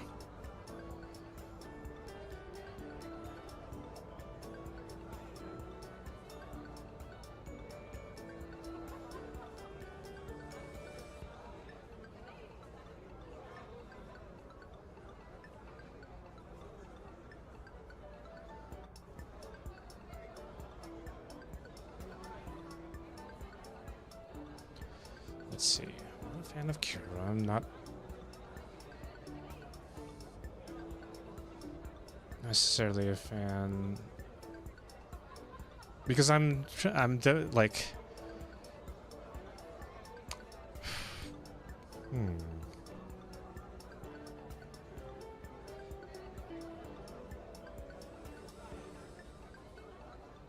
Let's see where this goes. Now that I think about it, I guess it would be a change of pace from the incident this morning. Fine. A crew member claps his hands together, jumping up and down. Even Misaki looks surprised. I guess she was expecting me to come up with some excuse. You will? Yeah, why not? Okay, great. Here's an actor release form, a health waiver form, a temporary contract, a call sheet, a minor release form, the workers' compensation policy, emergency information. Sign on all the lines here and we'll fill out the rest when you're done. What the? There's really this much paperwork in one simple film shoot? Okay, get into that tent. Makeup and wardrobe will have you groomed and ready to go in no time. Before I've had a chance to understand what was going on, I'm being shoved into a large plastic tent. There are brushes, creams, and gels in a bunch of colors that I can't even begin to describe. My hair and skin is being pulled every which way. Do people actually do this for fun? When I'm finally out of the hectic buzz of activity, a crew member takes me beneath the wide spread of a dark umbrella where Misaki is casually sitting on a tall back stool, immersed in her phone. I always thought she was beautiful, but in this pose, one-legged cross, elbows tucked in, chin tilted ever so slightly, she looks like a legitimate model. I shift my eyes elsewhere, clearing my throat. So, 1 second. She taps away on her phone in stoic silence. What's the urgency? I'm updating my status. What? Patter, social media, microblogging. Her responses are terse as the brunt of her attention is honed on her phone. She doesn't even spare me a glance. I still don't get why. Shh, this is important. I promptly snatch her phone out of her hand. She squeaks in indignation, grabbing for it. Yama, stop! She suddenly halts, staring blankly at me for a long moment. Oh. What? You should dress up more often. Which means you would be popular with the ladies if you did. I can't help but feel a hint of pleasure at her compliment. But what does that have anything to do with the current matter? Why are you always on your phone? Oh, my phone. Give it back. You didn't answer my question. I'm warning you, Yama. Give me my phone or else. I smirk, challengingly waving her cell in the air. Or else what? Misaki makes a sudden lunge for her phone. But before I have a chance to sidestep her, she grabs my wrist and attempts to pry it out of my hand. I see her eyes widen as she slips in the length of her kimono. The momentum sends her falling straight into me, and we both spiral to the ground. Ow, my back. Now look at what you did. Look what I did. You're the one who... I stop short, finally noticing our close proximity. The length of her soft hair brushes over my face, and I find myself turning my head to cover the flush of my cheeks. Misaki, however, uses my moment of fluster as an opportunity to pin my arms against the floor. What are you doing? You have to pay the consequences for taking my phone. If I recall, I gave you this phone after I won it at the expo. You wouldn't have won it if I didn't force you to go. She got me there. Well, whatever. You still didn't answer my question from before, you know. Whether they should have dressed you in a kimono for this shoot? Yes, they should have. That's not what I asked. She giggles, and despite my slight annoyance, I can't help but chuckle myself. Yama, do you honestly want to know why I'm always on my phone?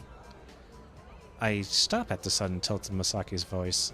I didn't think she'd be this troubled by such a simple question. Isn't it because you're an addict? No. I mean, partly. But that's not what I'm getting at. Then what are you getting at? Do you remember my father, Yama? Jun? Yeah, I remember him. There was something he told Rui during the New Year's party, after she accidentally burned him with a sparkler. Do you remember that? Of course, she was bawling her eyes out for hurting him. Typical Rui. Clearly he was in pain, but he just laughed it off and told her not to cry, that it would at least be a cool scar for him to remember her by. When I left Seto, I realized I didn't have anything to remember you and Rui. No pictures, no keepsakes, not even a cool scar. She loosens her grip on my wrist and gingerly plucks her phone from my hand. She brings up her screen to my eyes. Her pad or status reads, a wild Yama appears. Glad he's helping with the shoot. Look how excited he is. XD. Attached to her status is a photo of me being dragged into the tent by one of the crew members. And just like the last photo she took of me at the Tech Expo, my face is twisted awkwardly here too. I figured this would be a good way to remember our time together. Oh, here's one I took of Rui from yesterday. She smiles bitterly as she scrolls to another photo. To see Misaki so concerned about forgetting Rui and I, it's clear she never wanted us to leave Seto. Yet, all we could ever think about was how it affected us. Just how selfish were we? How selfish was I? Misaki, So you're Kusanoki's substitute? The scene director suddenly interrupts, towering above us with an amused grin. And here I was worried that you two wouldn't have chemistry. We're starting soon, so you might as well cut your makeout session short. Wait, we're not. Here's the script. Memorize it quick, Ishimoto. You have 5 minutes. Before I have the chance to clear up his misunderstanding, he drops the script next to us and marches off. Looks like we have work to do, Ishimoto. Seems so, Kazehaya. Shall we? We shall. Once you get off me. Oh, right.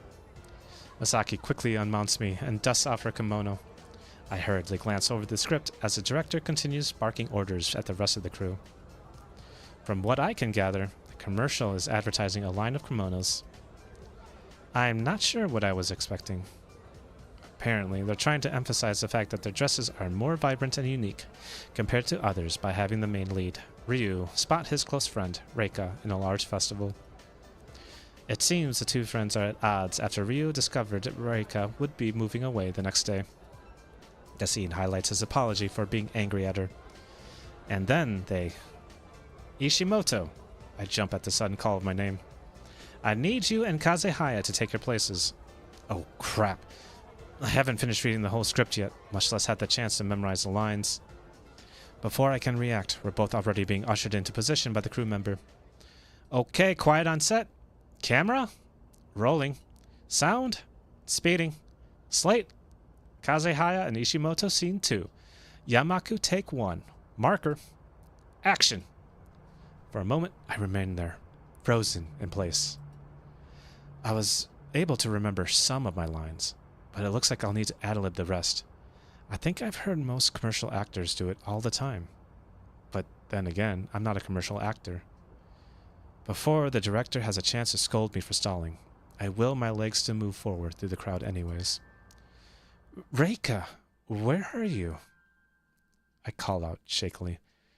But at least my panic fits the scene. That's convenient. It isn't long before I spot a familiar flash of purple.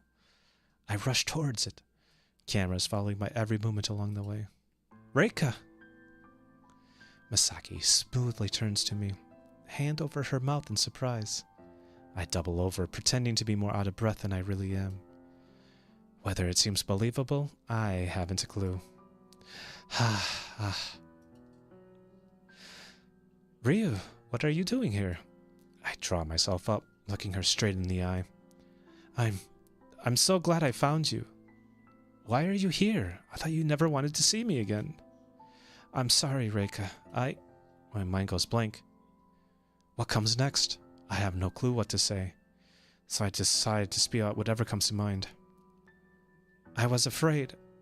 I noticed the crew exchanged perplexed glances, but they continued filming. I was afraid that you were never coming back, that everyone I got close to would only leave me, and that I'd end up alone. Misaki remains silent. I can't tell if she's just confused that I'm not following the script, or whether she's wondering if there's some deeper meaning behind my words. It's stupid, I know. I was worried about myself. I never really considered how you must have felt. I'm sorry. Misaki catches her breath. In the lighting, her eyes look glossy. I step forward, intertwining my fingers around hers. Yet you'll forgive me, won't you, Reika? Ryu. Misaki wraps her arms around my waist, burying her head in my chest. Honestly, I've missed you. I've missed you too. She looked up at me through her tears. I suddenly find her face awfully close to mine. I pull away instinctively, absently rubbing my arms in embarrassment. Cut! Before I know it, the director's marching towards us with a scowl. What the hell was that about? Sorry for messing up my lines, sir. I'm not talking about the lines. I'm talking about the damn kiss. Kiss? Don't tell me. You didn't even finish reading the script, did you? He thoroughly needs his temples signed deeply. He fetches a copy and shoves it in my chest, aggressively pointing at a segment. Line 14. After apologizing, Ryu leans in and kisses Reika. End of scene. Despite you screwing up the lines, I decided to use the footage anyway. We've wasted too much time already. I just need you to kiss Kazehaya for the final shot. Is he serious? I actually have to kiss Misaki? Don't you think that's a little bit unfair to ask of him, director? What's the problem? Aren't you two dating? No, we aren't. Well, I need a kiss scene, and I expect to get one, dating or not. He turns away, seemingly done with the conversation. How can you be so inconsiderate? Excuse me? Yama's not even a professional actor. You can't just force him to kiss someone he doesn't love. This isn't about love. He signed a damned contract. He'll do what I tell him to do if he wants to get paid. And that goes for you too, Kazehaya. Else you can be sure I'll replace both of you.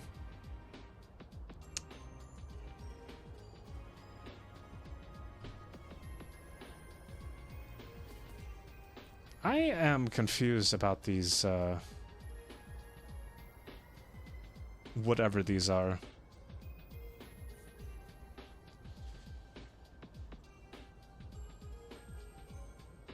I had these first time chatters that have like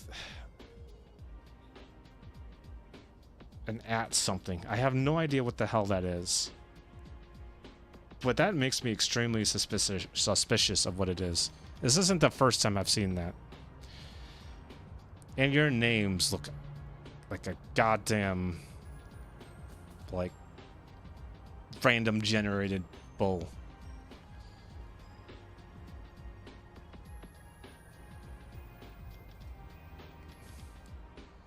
I'm gonna look this up later.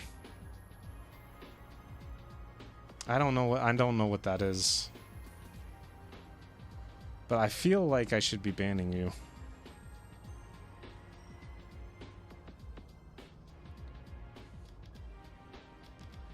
I'm almost done with stream. I want to keep going. I'll ignore it. I'll ignore those types from now on. It goes for you too, Kazehaya. Else you can be sure I'll replace both of you. Go ahead and do it for all I care. I value my friend's feelings more than this damned commercial. I lay a hand on her shoulder in an attempt to calm her. As hesitant as I am to kiss her, I wouldn't want her to lose her job. It's fine, Miki. It's my fault for not reading the contract. But how do you think Rui would feel? Rui? Why would she bring up Rui? Look, I don't have time for this relationship crap. Will you do the kiss scene or not? Yes. But Yama, then take your positions now. The director sends us one last piercing glare before striding back to his chair. With no room for argument, Misaki and I return to our locked embrace. Are you sure you want to do this? It's all right. I just thought of an idea. Idea? What are you talking about? Just trust me. I can sense Misaki's apprehension as the cameras focus on us once more. Slate, Kazehaya and Ishimoto, Scene 2. Yamaku, take 2. Marker. Action. I'm going to need to get my face as close to Misaki's as possible if I expect this to work. I brush my fingers over her cheek, slowly tilting her chin upward. For a moment, we remain there, suspended. Her eyes, still red from crying earlier, bored into mine questioningly. Just what do you plan on doing? I can hear my heartbeat in my ears. Feel her slight exhale over my lips. Smell the light cherry fragrance of her hair.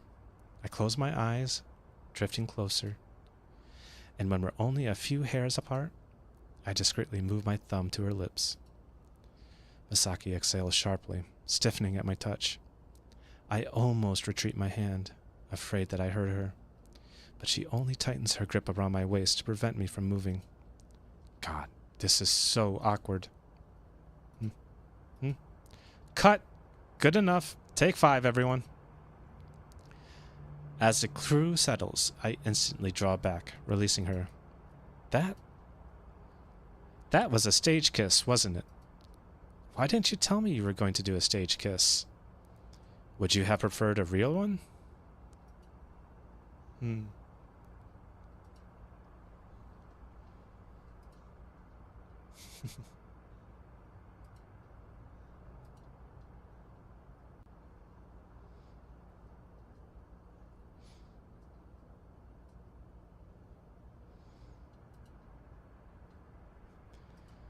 Maybe I shouldn't have said that.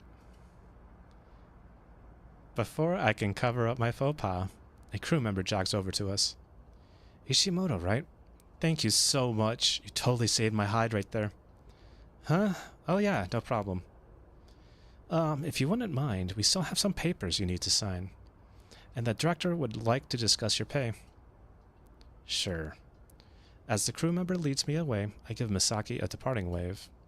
But instead of waving back, she averts her eyes and slinks back to the changing room. Did I somehow make her mad? As I speak with the director, there are a lot of numbers, papers, and lengthy terms that I don't completely understand. But from the sounds of it, I've acquired a decent amount of money, despite my screw-ups. By the time I return to the set, Misaki's already disappeared. The only people left are around half the crew, who are currently occupied with tearing down the set.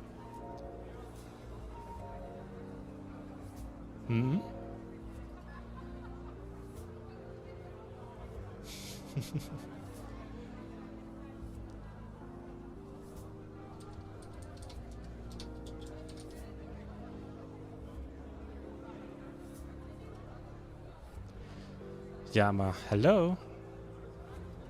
Yo, dude, where you at? Why? We're all here at GFC. You getting any of our messages? Messages? I briefly checked my phone. Are you serious? 100 messages? Oh, should we have sent more? Never mind, I'm on my way. See ya! I cut the call and exit the rooftop, heading straight to GFC. This guy needs to learn some text etiquette. After a couple minutes of uneventful walking, I reached the familiar ambience of local General Fried Chicken. Yahiko cheerily waves me over, brandishing a formidable drumstick in his hand. I settle next to him, keeping my eyes off of Rui for some reason. Just looking at her brings back a flood of negative emotions. Good of you to join us, minion. What took you so long? My insides burn with anger, but I keep my gaze on the table, taking a moment to steady my voice before I answer. I was busy. Were you running? Are you getting back into track? No, thanks. Oh, I know, you were practicing from my lessons, weren't you? Sly move, my good minion. Did you woo any ladies? I guess. I don't miss the flash of pain that crosses Rui's eyes. I'm stricken with a twinge of guilt, but I shove it away. Wait, really? Damn, our boy's grown up. I don't know. She hasn't responded yet. The lie passes smoothly from my lips. I grab a piece of chicken to quell the nausea in my stomach as Rui quickly straightens, absently playing with her hair. That probably means that she isn't into you. Figures, I have no clue who'd be interested in Yama. I tighten my grip on the table with my free hand, fighting to stay calm. Maybe.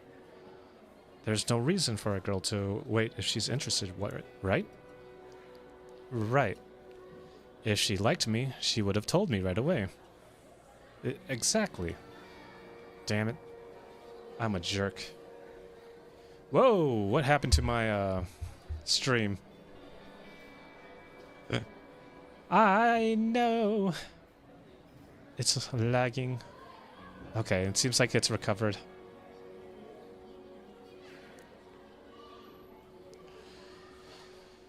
I angrily tear into the chicken, biting with such force that my jaw aches. Yahiko stares between me and Rui, concern lining his brow. Are you two okay? Huh? I'm fine. It kind of feels like you two got in a fight. We haven't. She says this hesitantly. I know that she herself doesn't know why my mood is so terrible. Honestly, I have no one to blame but myself. I thought that I had given myself enough time to calm down from the forest episode, but apparently it wasn't enough. And now I'm taking it out on the only 3 people in the world I can call my friends. Dude, we can't help you if we don't know what's wrong. I almost jump at how serious his voice is. I know I brought a terrible mood into this place. I need to shake it off. The time at the forest is completely over. My only task for the rest of the day is to have fun with my friends. And fun doesn't come with a sour attitude. Sorry, I heard a pretty creepy story this morning, so I'm a bit on edge. That's pretty much the whole story when I boil it down. It sounds pretty pathetic. A creepy story? She shoots me a concerned glance, which I honestly deserve. I'm not exactly known for being gullible or superstitious, after all. I shake my head at her, which Masato seems to take as guilt. Don't worry about it, man. We all got our off days. Thanks. Oh, if we're talking about creepy stories, I have one to tell. It's an urban legend that's been passed around the academy for forever. It's called The Vanishing Janitor. What kind of dumb name is that? Well, you know how we don't have an after-school cleanup, right? Yeah, because the school costs an arm and a leg to attend, especially without scholarships. Everyone knows that we have a janitor. We see him collecting garbage, bagging it up, and stacking it in the cart. Wait a minute. Didn't I have to remind Yahiko that we had a janitor? Guess his observation skills have finally leveled up. But have you noticed that the janitor never actually walks out of the gate? Well, of course not. It's a visual eyesore that would be damaging to the school's image. Then, good minion, my question to you is this. Where does that trash go? Now that he mentions it, it is pretty odd. Oh, I see what you're saying. The dumpster is outside the school by the street, near the back of the campus. And the front gate is allegedly the only way to enter or exit the school. It's why the academy is considered to be so safe. But that janitor doesn't take the junk out of the gate, which he'd have to in order to reach the dumpster. And that is our predicament. Interesting. Very interesting. I wonder what the explanation could be. Of course, I have my own theory, which is the janitor actually has the ability to travel to another dimension. He takes all of our trash to the land of missing socks. You know how you do a closed cycle of laundry with a certain number of pairs of socks, but you always come out with one extra sock? It's because one of them spun so fast that it vanished to this other dimension. There are little wormholes here and there, too, like under the bed or couch and behind the laundry machine. It's why they spontaneously disappear, only to reappear again. So that's where the janitor takes the trash, the same dimension where there are missing socks. Huh? That is simultaneously the most brilliant and most stupid idea I've ever heard from you. I agree with that. You lost me at Dimension, man. Ha! You plebeian minds simply can't comprehend my sheer intellect. It's sheer, all right, but not in the sense you were thinking. Well, now that Yahiko's finished with his conspiracy theory, what do you guys want to do for the rest of the day? It's not a conspiracy theory. It's fact. How about we head into town? Town? You mean District 8? Yeah, ain't that where all the lively stuff happens? It's the most affluent district in Isamu, so there's definitely a lot of flourishing commerce and technology. But usually, every recreational activity comes with a heavy price tag. I guess, yeah. Thinking of anything in particular? Don't know. If something catches our interest, we should check it out. Huh. A normal day of just kicking back? It does feel like we've been a while since we've hung out together. Even going to the amusement park yesterday was, in some ways, more tiring than relaxing. I'm down. Sounds like fun. We finish up the chicken and head to the subway.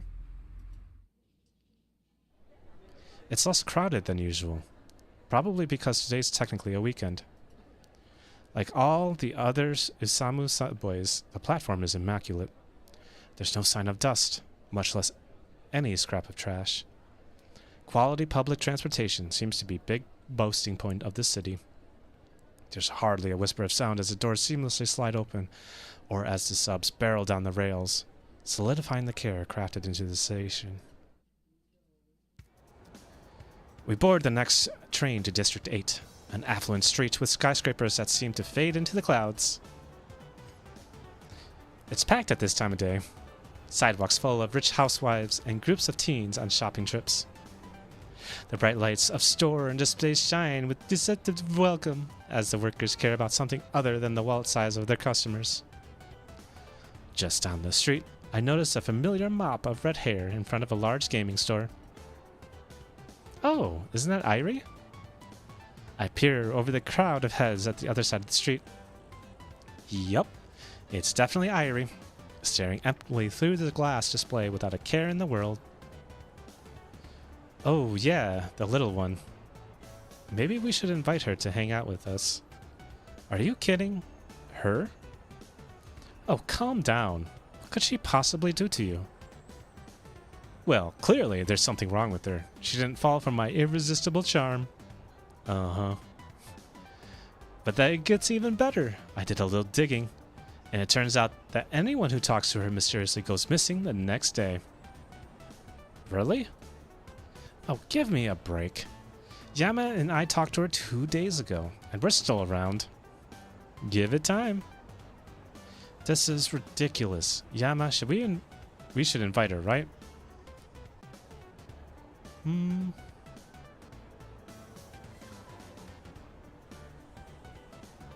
I see nothing wrong with inviting her.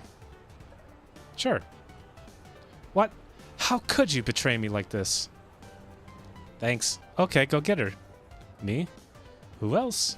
I'm about to protest, but Rui shoves me to the street the moment the light turns green.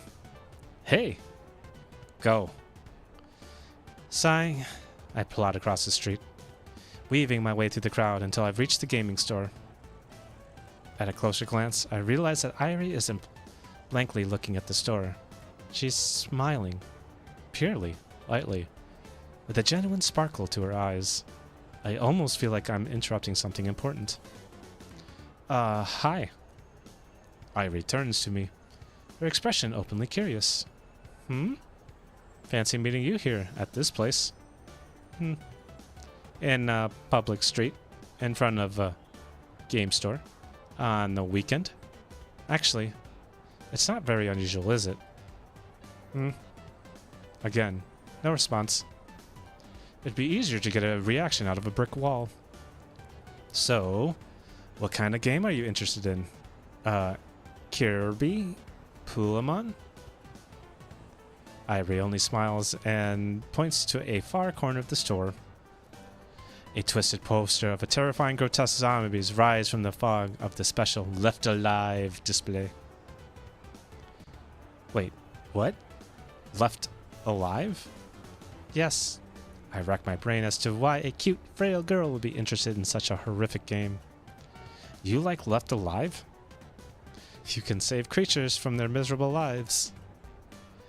So do you like Summoned Allegiance, Nimbus, those kinds of shooters? No. What other games do you like? Fugue? Fugue? Wait, the survival horror game that gave Yahiko nightmares for 2 months? You mean Fugue, Fall of Shadows? Yes. Do you like the adrenaline rush? I don't play it for fun. Then, why do you play it? It's educational. I have a bad feeling about this. How is it educational? It shows me how I would never want to die. Something about the way she says that is terribly ominous. Almost like a girl who's planning her funeral before her wedding. I see. We fall into a short silence as my mind runs blank. I don't even remember what I was supposed to be doing. What games do you like? Me? Anything with a good story, I guess. Visual novels? Sure. What kind? From what I played, Unright, I guess? Destiny Departure Dawn was long, but good. And Konpeki Shonen, I guess. Great. Way to sound certain. Iry's gaze drifts off into the distance. I can't tell if she's thoughtful or bored. Maybe talking about visual novels bore her. What was I supposed to be talking about again? Gosh, you take forever. Rui pops up next to me, almost as if out of nowhere. So did you? Me? Crossing the street. I was giving you time to invite her, you idiot. Hmm? Oh, right. Hanging out with us. You want to join us? We're gonna do something fun, probably. That sounded really creepy. What? We don't actually know what we're doing. Well, how about this? He points to an advertisement in the corner of the shop display. Café de la Paix. Karaoke. Now open for business. Interesting. I remember that Café de la Paix has another branch in this district. But I never expected it to be open for karaoke. Karaoke sounds fun. Nothing like belching your lungs out after a day of running. My ideas are always the best. Irie, want to come with us? Please, it'd be more fun if I wasn't the only girl. Yeah, it'd be nice to have an actual girl around. My god, Yama. Yeah, I would. Yama tries the best he can, but he just doesn't cut it. I like that retort. This seems to even amuse Irie, whose mouth tweaks upward in the barest facsimile of a smile. However, I see her eyes narrow a little, still processing my question. Karaoke? Yeah, just some friendly competition to show off our voices. Not that you'd have much competition in the ladies' division. Aw, Yama, don't beat yourself up. Your voice isn't that bad. Did I seriously walk into that joke twice? I'm losing my edge. However, it elicits its intended effect. Ivory finally shares a gaze with us again, and her smile returns. Very well. Really? Great! She eagerly pulls Ivory along as Masato bolts down the street with renewed vigor. I notice that Yahiko follows at a cautious distance, uncertainty in his eyes. Entering the cafe brings a sharp sense of deja vu, with the notable exception that there's no uptight British cashier at the counter. When we inquire into karaoke, we're shown into a small yet comfortable back room with clean wooden panels and velvet carpeting. It feels less like a cheap room for belting discordant tunes and more like a miniature stage at a theater. Thank you for the hydrate killer. Aww.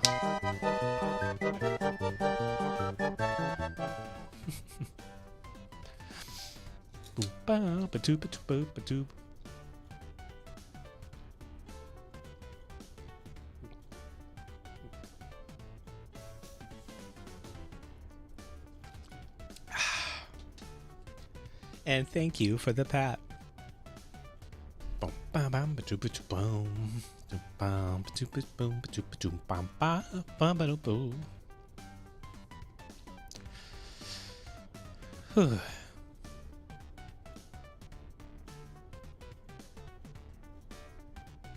It feels like less than a cheap room belting discordant tunes and more like a miniature stage at a theater. Okay, clock's ticking, so I ain't spending much time on explaining. We'll choose one song, except the judge. Who's the judge? I volunteer. What? Hell no. Yeah, you're not getting away that easily. And I ain't singing without my rival too? Rival. Better pick my words carefully here. I'll have to actually sing. We are rivaling. Your skill as a contestant versus my skill as a judge. Oh, okay. Wait, what? Are you serious? But I wanted to hear him, fail. Look, we gotta get this competition underway, so I'm moving on. Yama's the judge. We'll all sing a song. That seems simple enough. But wait, there's a catch. You gotta sing the song that the person on your right chooses. That means that Masato would choose a song for Airi, Airi for Yahiko, Yahiko for Rui, and Rui for Masato. Oh boy. This matchup is going to yield some interesting results. Okay, time to choose. Masato passes around a small tablet, and each person takes their time selecting a song. I wonder what they're going to choose. Knowing Yahiko and Masato, I'm sure they'll pick something weird. What about Airi and Rui? Finally, they all seem satisfied with their choices and settle onto the couch. I clear my throat, dramatically tapping a finger against my armrest. So, who's first? No response. I guess I'll go. Brave soul. She walks up to the miniature stage where the microphone is set up. You better not have chosen something weird, Yahiko. Don't worry, I chose the opening to my favorite anime.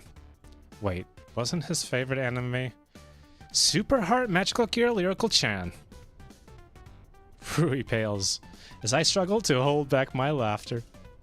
Good luck, Rui. By which I mean, this'll be hilarious. This song is called Lovey-Dovey Magical Heart Prism. She must regret going first. Rui timidly touches the screen to start the song. An energetic, bouncy tune begins to play, accompanied by Yahiko enthusiastically bobbing his head. Love is friendship, love is magic, love is... Oh god, her high-pitched voice combined with off-key vocals pounds my eardrums mercilessly. Love is everything, sugar and spice, and everything nice. I love you forever and a day, forever and a month. I love you forever and a year. She curls into a little ball on the stage as the song finally comes to a close. Is it over? Is it? Yes, it's over. I'm free. We manage to clap politely as Rui descends from the stage, her knuckles white from gripping the microphone. So, how was it? I have to choose my words wisely here. It was colorful. Yep, it had personality and depth, an original performance. Original in more ways than one. Thankfully, the others nod with me in agreement. Rui smiles at my vague compliment. Thanks, guys. Masato, are you going next? Yep, lay it on me, Rui. What did you choose? I don't know. I picked a random song. I wonder how this'll turn out. My song is called... He immediately expels a stream of vulgar words into the atmosphere. I didn't even know so many inappropriate terms could fit in one song title. I take a quick peek outside to make sure there aren't little kids around. Okay, guys, you ready? No, I'm not. Here we go. I've never heard so many expletives sung in rapid succession like that in my entire life. The look on Rui's face makes it seem like she's been scarred. Even Airi's eyes widen through the performance. Thankfully, the song is even shorter than Lovey-Dovey Magical Heart Prism. Our misery is short-lived. That was awesome! Thanks, man. What'd you guys think? He looks expectantly around the room, but Rui and I fix our gazes on the floor. I shouldn't have picked a song at random. An awkward silence pervades the room. I guess it's my turn. She walks to the microphone with a dispassionate expression. She doesn't even seem to be even slightly embarrassed, which I find surprising. You should be honored. This is a good song. Oh, please, don't let this one be as bad as the last. Airi gives the screen a brief glance, but shows no reaction at the title she sees. She only picks up the microphone and immediately starts the song. A rather lively ensemble of drums, bass, and guitars play, characteristic of rock and roll. Airi grips the microphone with the charisma of a professional.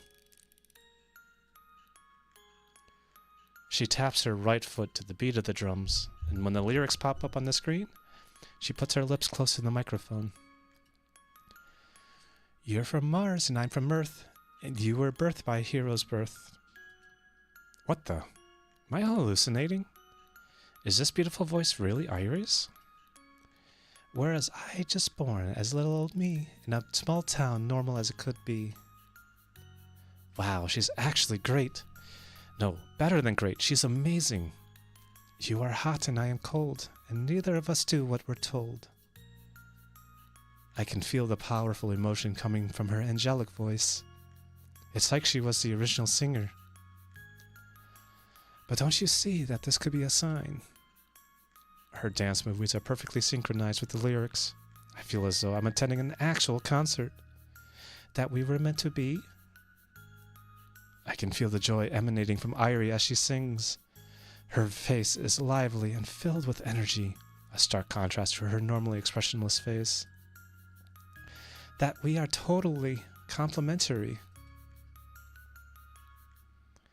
The song completes its last beat, and Irie, panting heavily, places the microphone back on the stand. She wipes the beads of sweat from her forehead. She then immediately regains her usual poker face, as if what had just happened was merely a dream. Approaches us, awaiting our judgment. How did I do? How did you do? Oh my god. I just realized that my,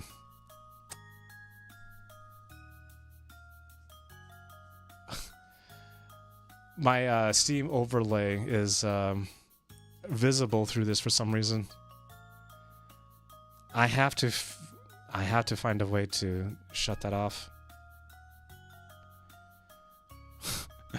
Next time. How did you do? That was the best singing by far. Her performance was probably on the same level as a professional singer. Your singing is wonderful. You should do an encore. Hell yeah, it was right good. I guess it was. All right. I mean, at least it was better than Rui's singing. Heh, he's starstruck. It was great, Irie. You have an amazing voice. I didn't know you liked those types of songs. Oops. She gave a slight nonchalant shrug at my words. I don't. They are too easy. Wow, she thought that song was too easy? Now I'm curious as to how she would have sounded if Masato had picked a more difficult song. Well, now it's my turn. Let's see what song you chose. In a similar fashion to the rest of the group, he hops up onto the stage and looks down at the screen. Oh, you choose one of my favorites, Death by Devils.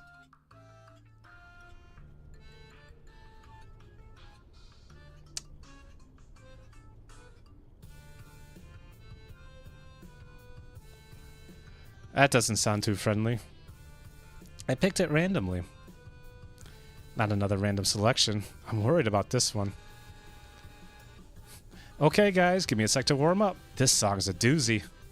He clears out his throat multiple times before grabbing the microphone and starting the song. A blast of heavy metal bursts into the speakers. I cover my ears from the sudden spiked volume. Yahiko must have increased the volume. Yeah! Oh my god, what is this? His scream almost knocks me backwards. The others are just as dumbstruck as I am. The devil sends his demons at me! I've got no choice but to fight for my own survival. I can barely hear the lyrics he's shouting out. It's more like he's screaming in tune than actually screaming. It's actually not bad, just strange. Come on, come on, come on, get it out, pound it out, yeah! He stomps on the stage, hands sweeping up and down at an imaginary air guitar riff. Falling into darkness, the wrath of terrors pass, sinking over my head and clawing at my last. Killer, I think they are bots. I don't know why they exist. I don't know what they're doing. Do you think I should just ban them at this point?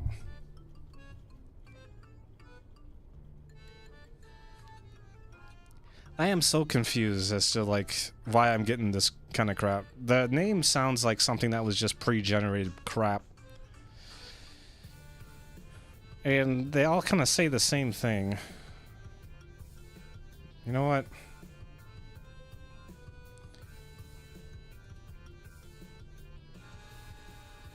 I'm gonna go ahead and do it.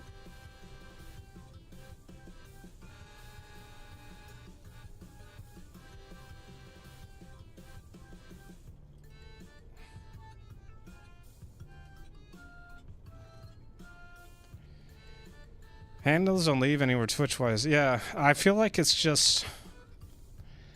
I feel like it's just actual, like, spam or bots or something. I don't know. I hate it. So...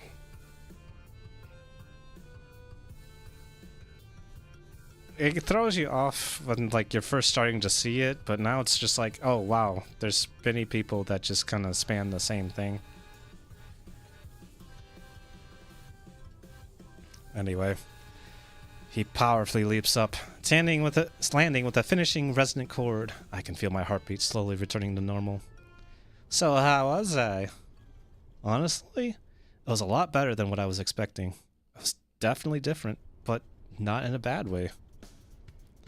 I ain't ever heard someone sing like that before. Man, how do you scream like that for the whole song? Nothing to it. You just pick up the microphone and scream as loud as you can. And when you feel like your throat's about to fall off, you keep on screaming. Masato stares blankly at Yahiko. And though he just asked the dumbest question to the dumbest boy in the world, which he did. Well, I guess it's time for me to pick the winner. In my opinion, Irie won by a landslide. Now, all I have to do is... hold on a sec. I forgot to mention that the winner has to sing a duet with Ryama.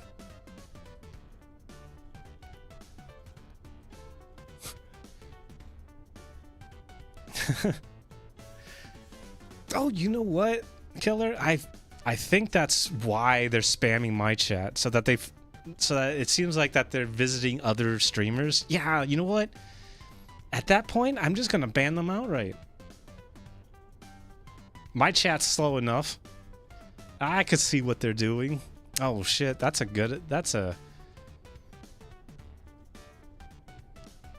makes a hell of a lot more sense now, doesn't it?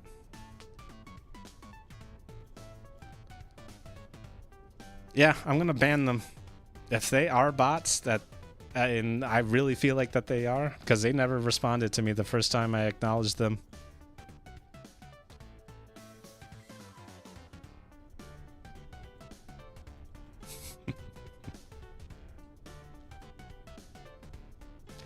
Hold on a sec. I forgot to mention the winner has to sing a duet with Yama.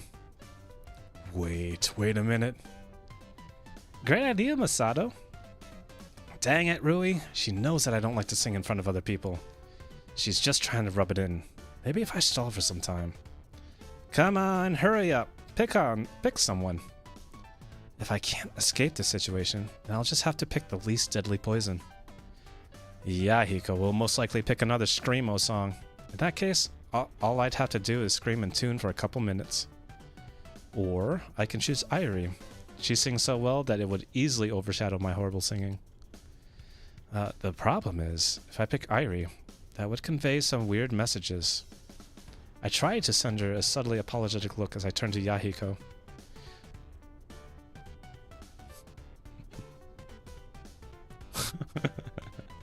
Well, Yahiko, you ready to belt out another one? Killer. Yeah. I have no idea why they think that they can get away with stupid crap like that. They don't sound human at all. What they should be doing is trying to get into a very low moderated chat that just kind of lets everything fly. But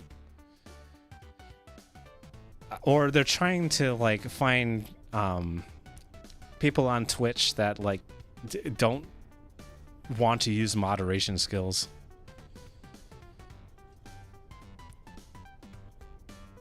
I think, yeah, I believe that's the actual thing. Thank you, Killer, for pointing that out, because I was just flabbergasted as like what it could be. But after 3 times, it seems like that they are bots. If they're not going to participate in actually talking, whatever. If you're here silently just watching, I have no problem with you. If you want to talk and chat, go for it. But at least respond if, like, you're talking in chat. You say hi to me. If you don't respond, I'm going to assume you're a bot at this point.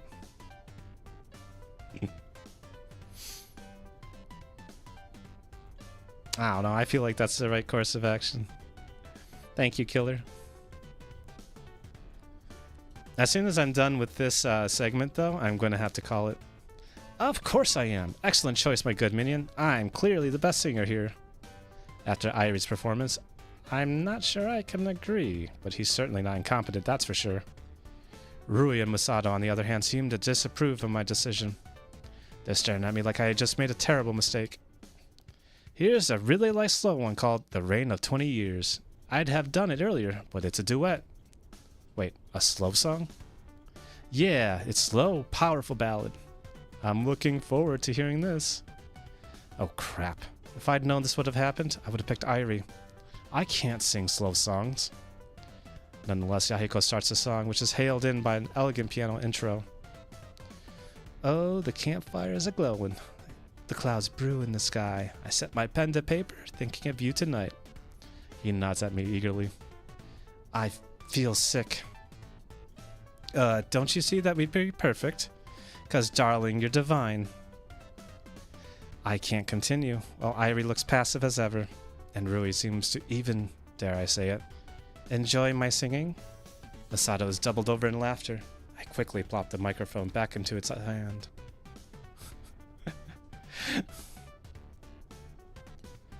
What are you doing? I am morally opposed to singing in the song. Why? You're not that atrocious. Gee, thanks, Rui. But we just reached the best part. And with long, large breath, he bellows in a vibrating warble. The reign of 20 years falls to the earth in tears. We instinctively clamp our hands over our ears. Note to self, screaming is not the same thing as singing. I stand on the hill, my arms extended. Make it stop. Somebody make it stop. Heck, even Irie is wincing in pain. And that's saying something. Oh, the mountains, they sing their songs. Someone yanks a cable on the karaoke machine and the music abruptly cuts off. I send my praises to the heavens. Hey, I was almost at the bridge.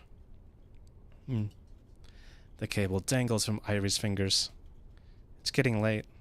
Yahiko clearly deflates at his lost opportunity to belt, but I quickly grasp this chance to end our misery once and for all. We better head out before we get into trouble.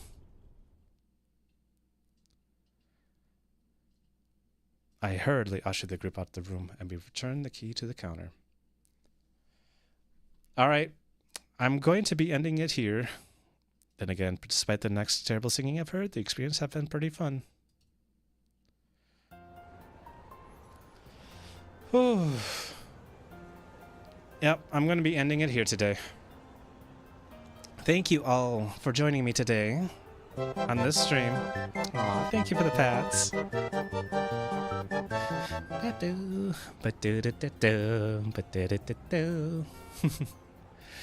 And stretch. Oh, thank you.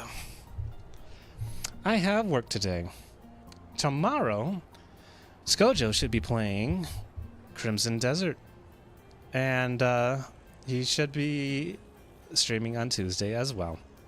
The next time I'll be streaming is on Thursday, which will be a game of our choice. I'm not sure what we'll be playing yet, but I'll update. I'll start to actually improve my thumbnails and screens. I actually feel like I need to start doing that more and more and putting more effort into my streaming.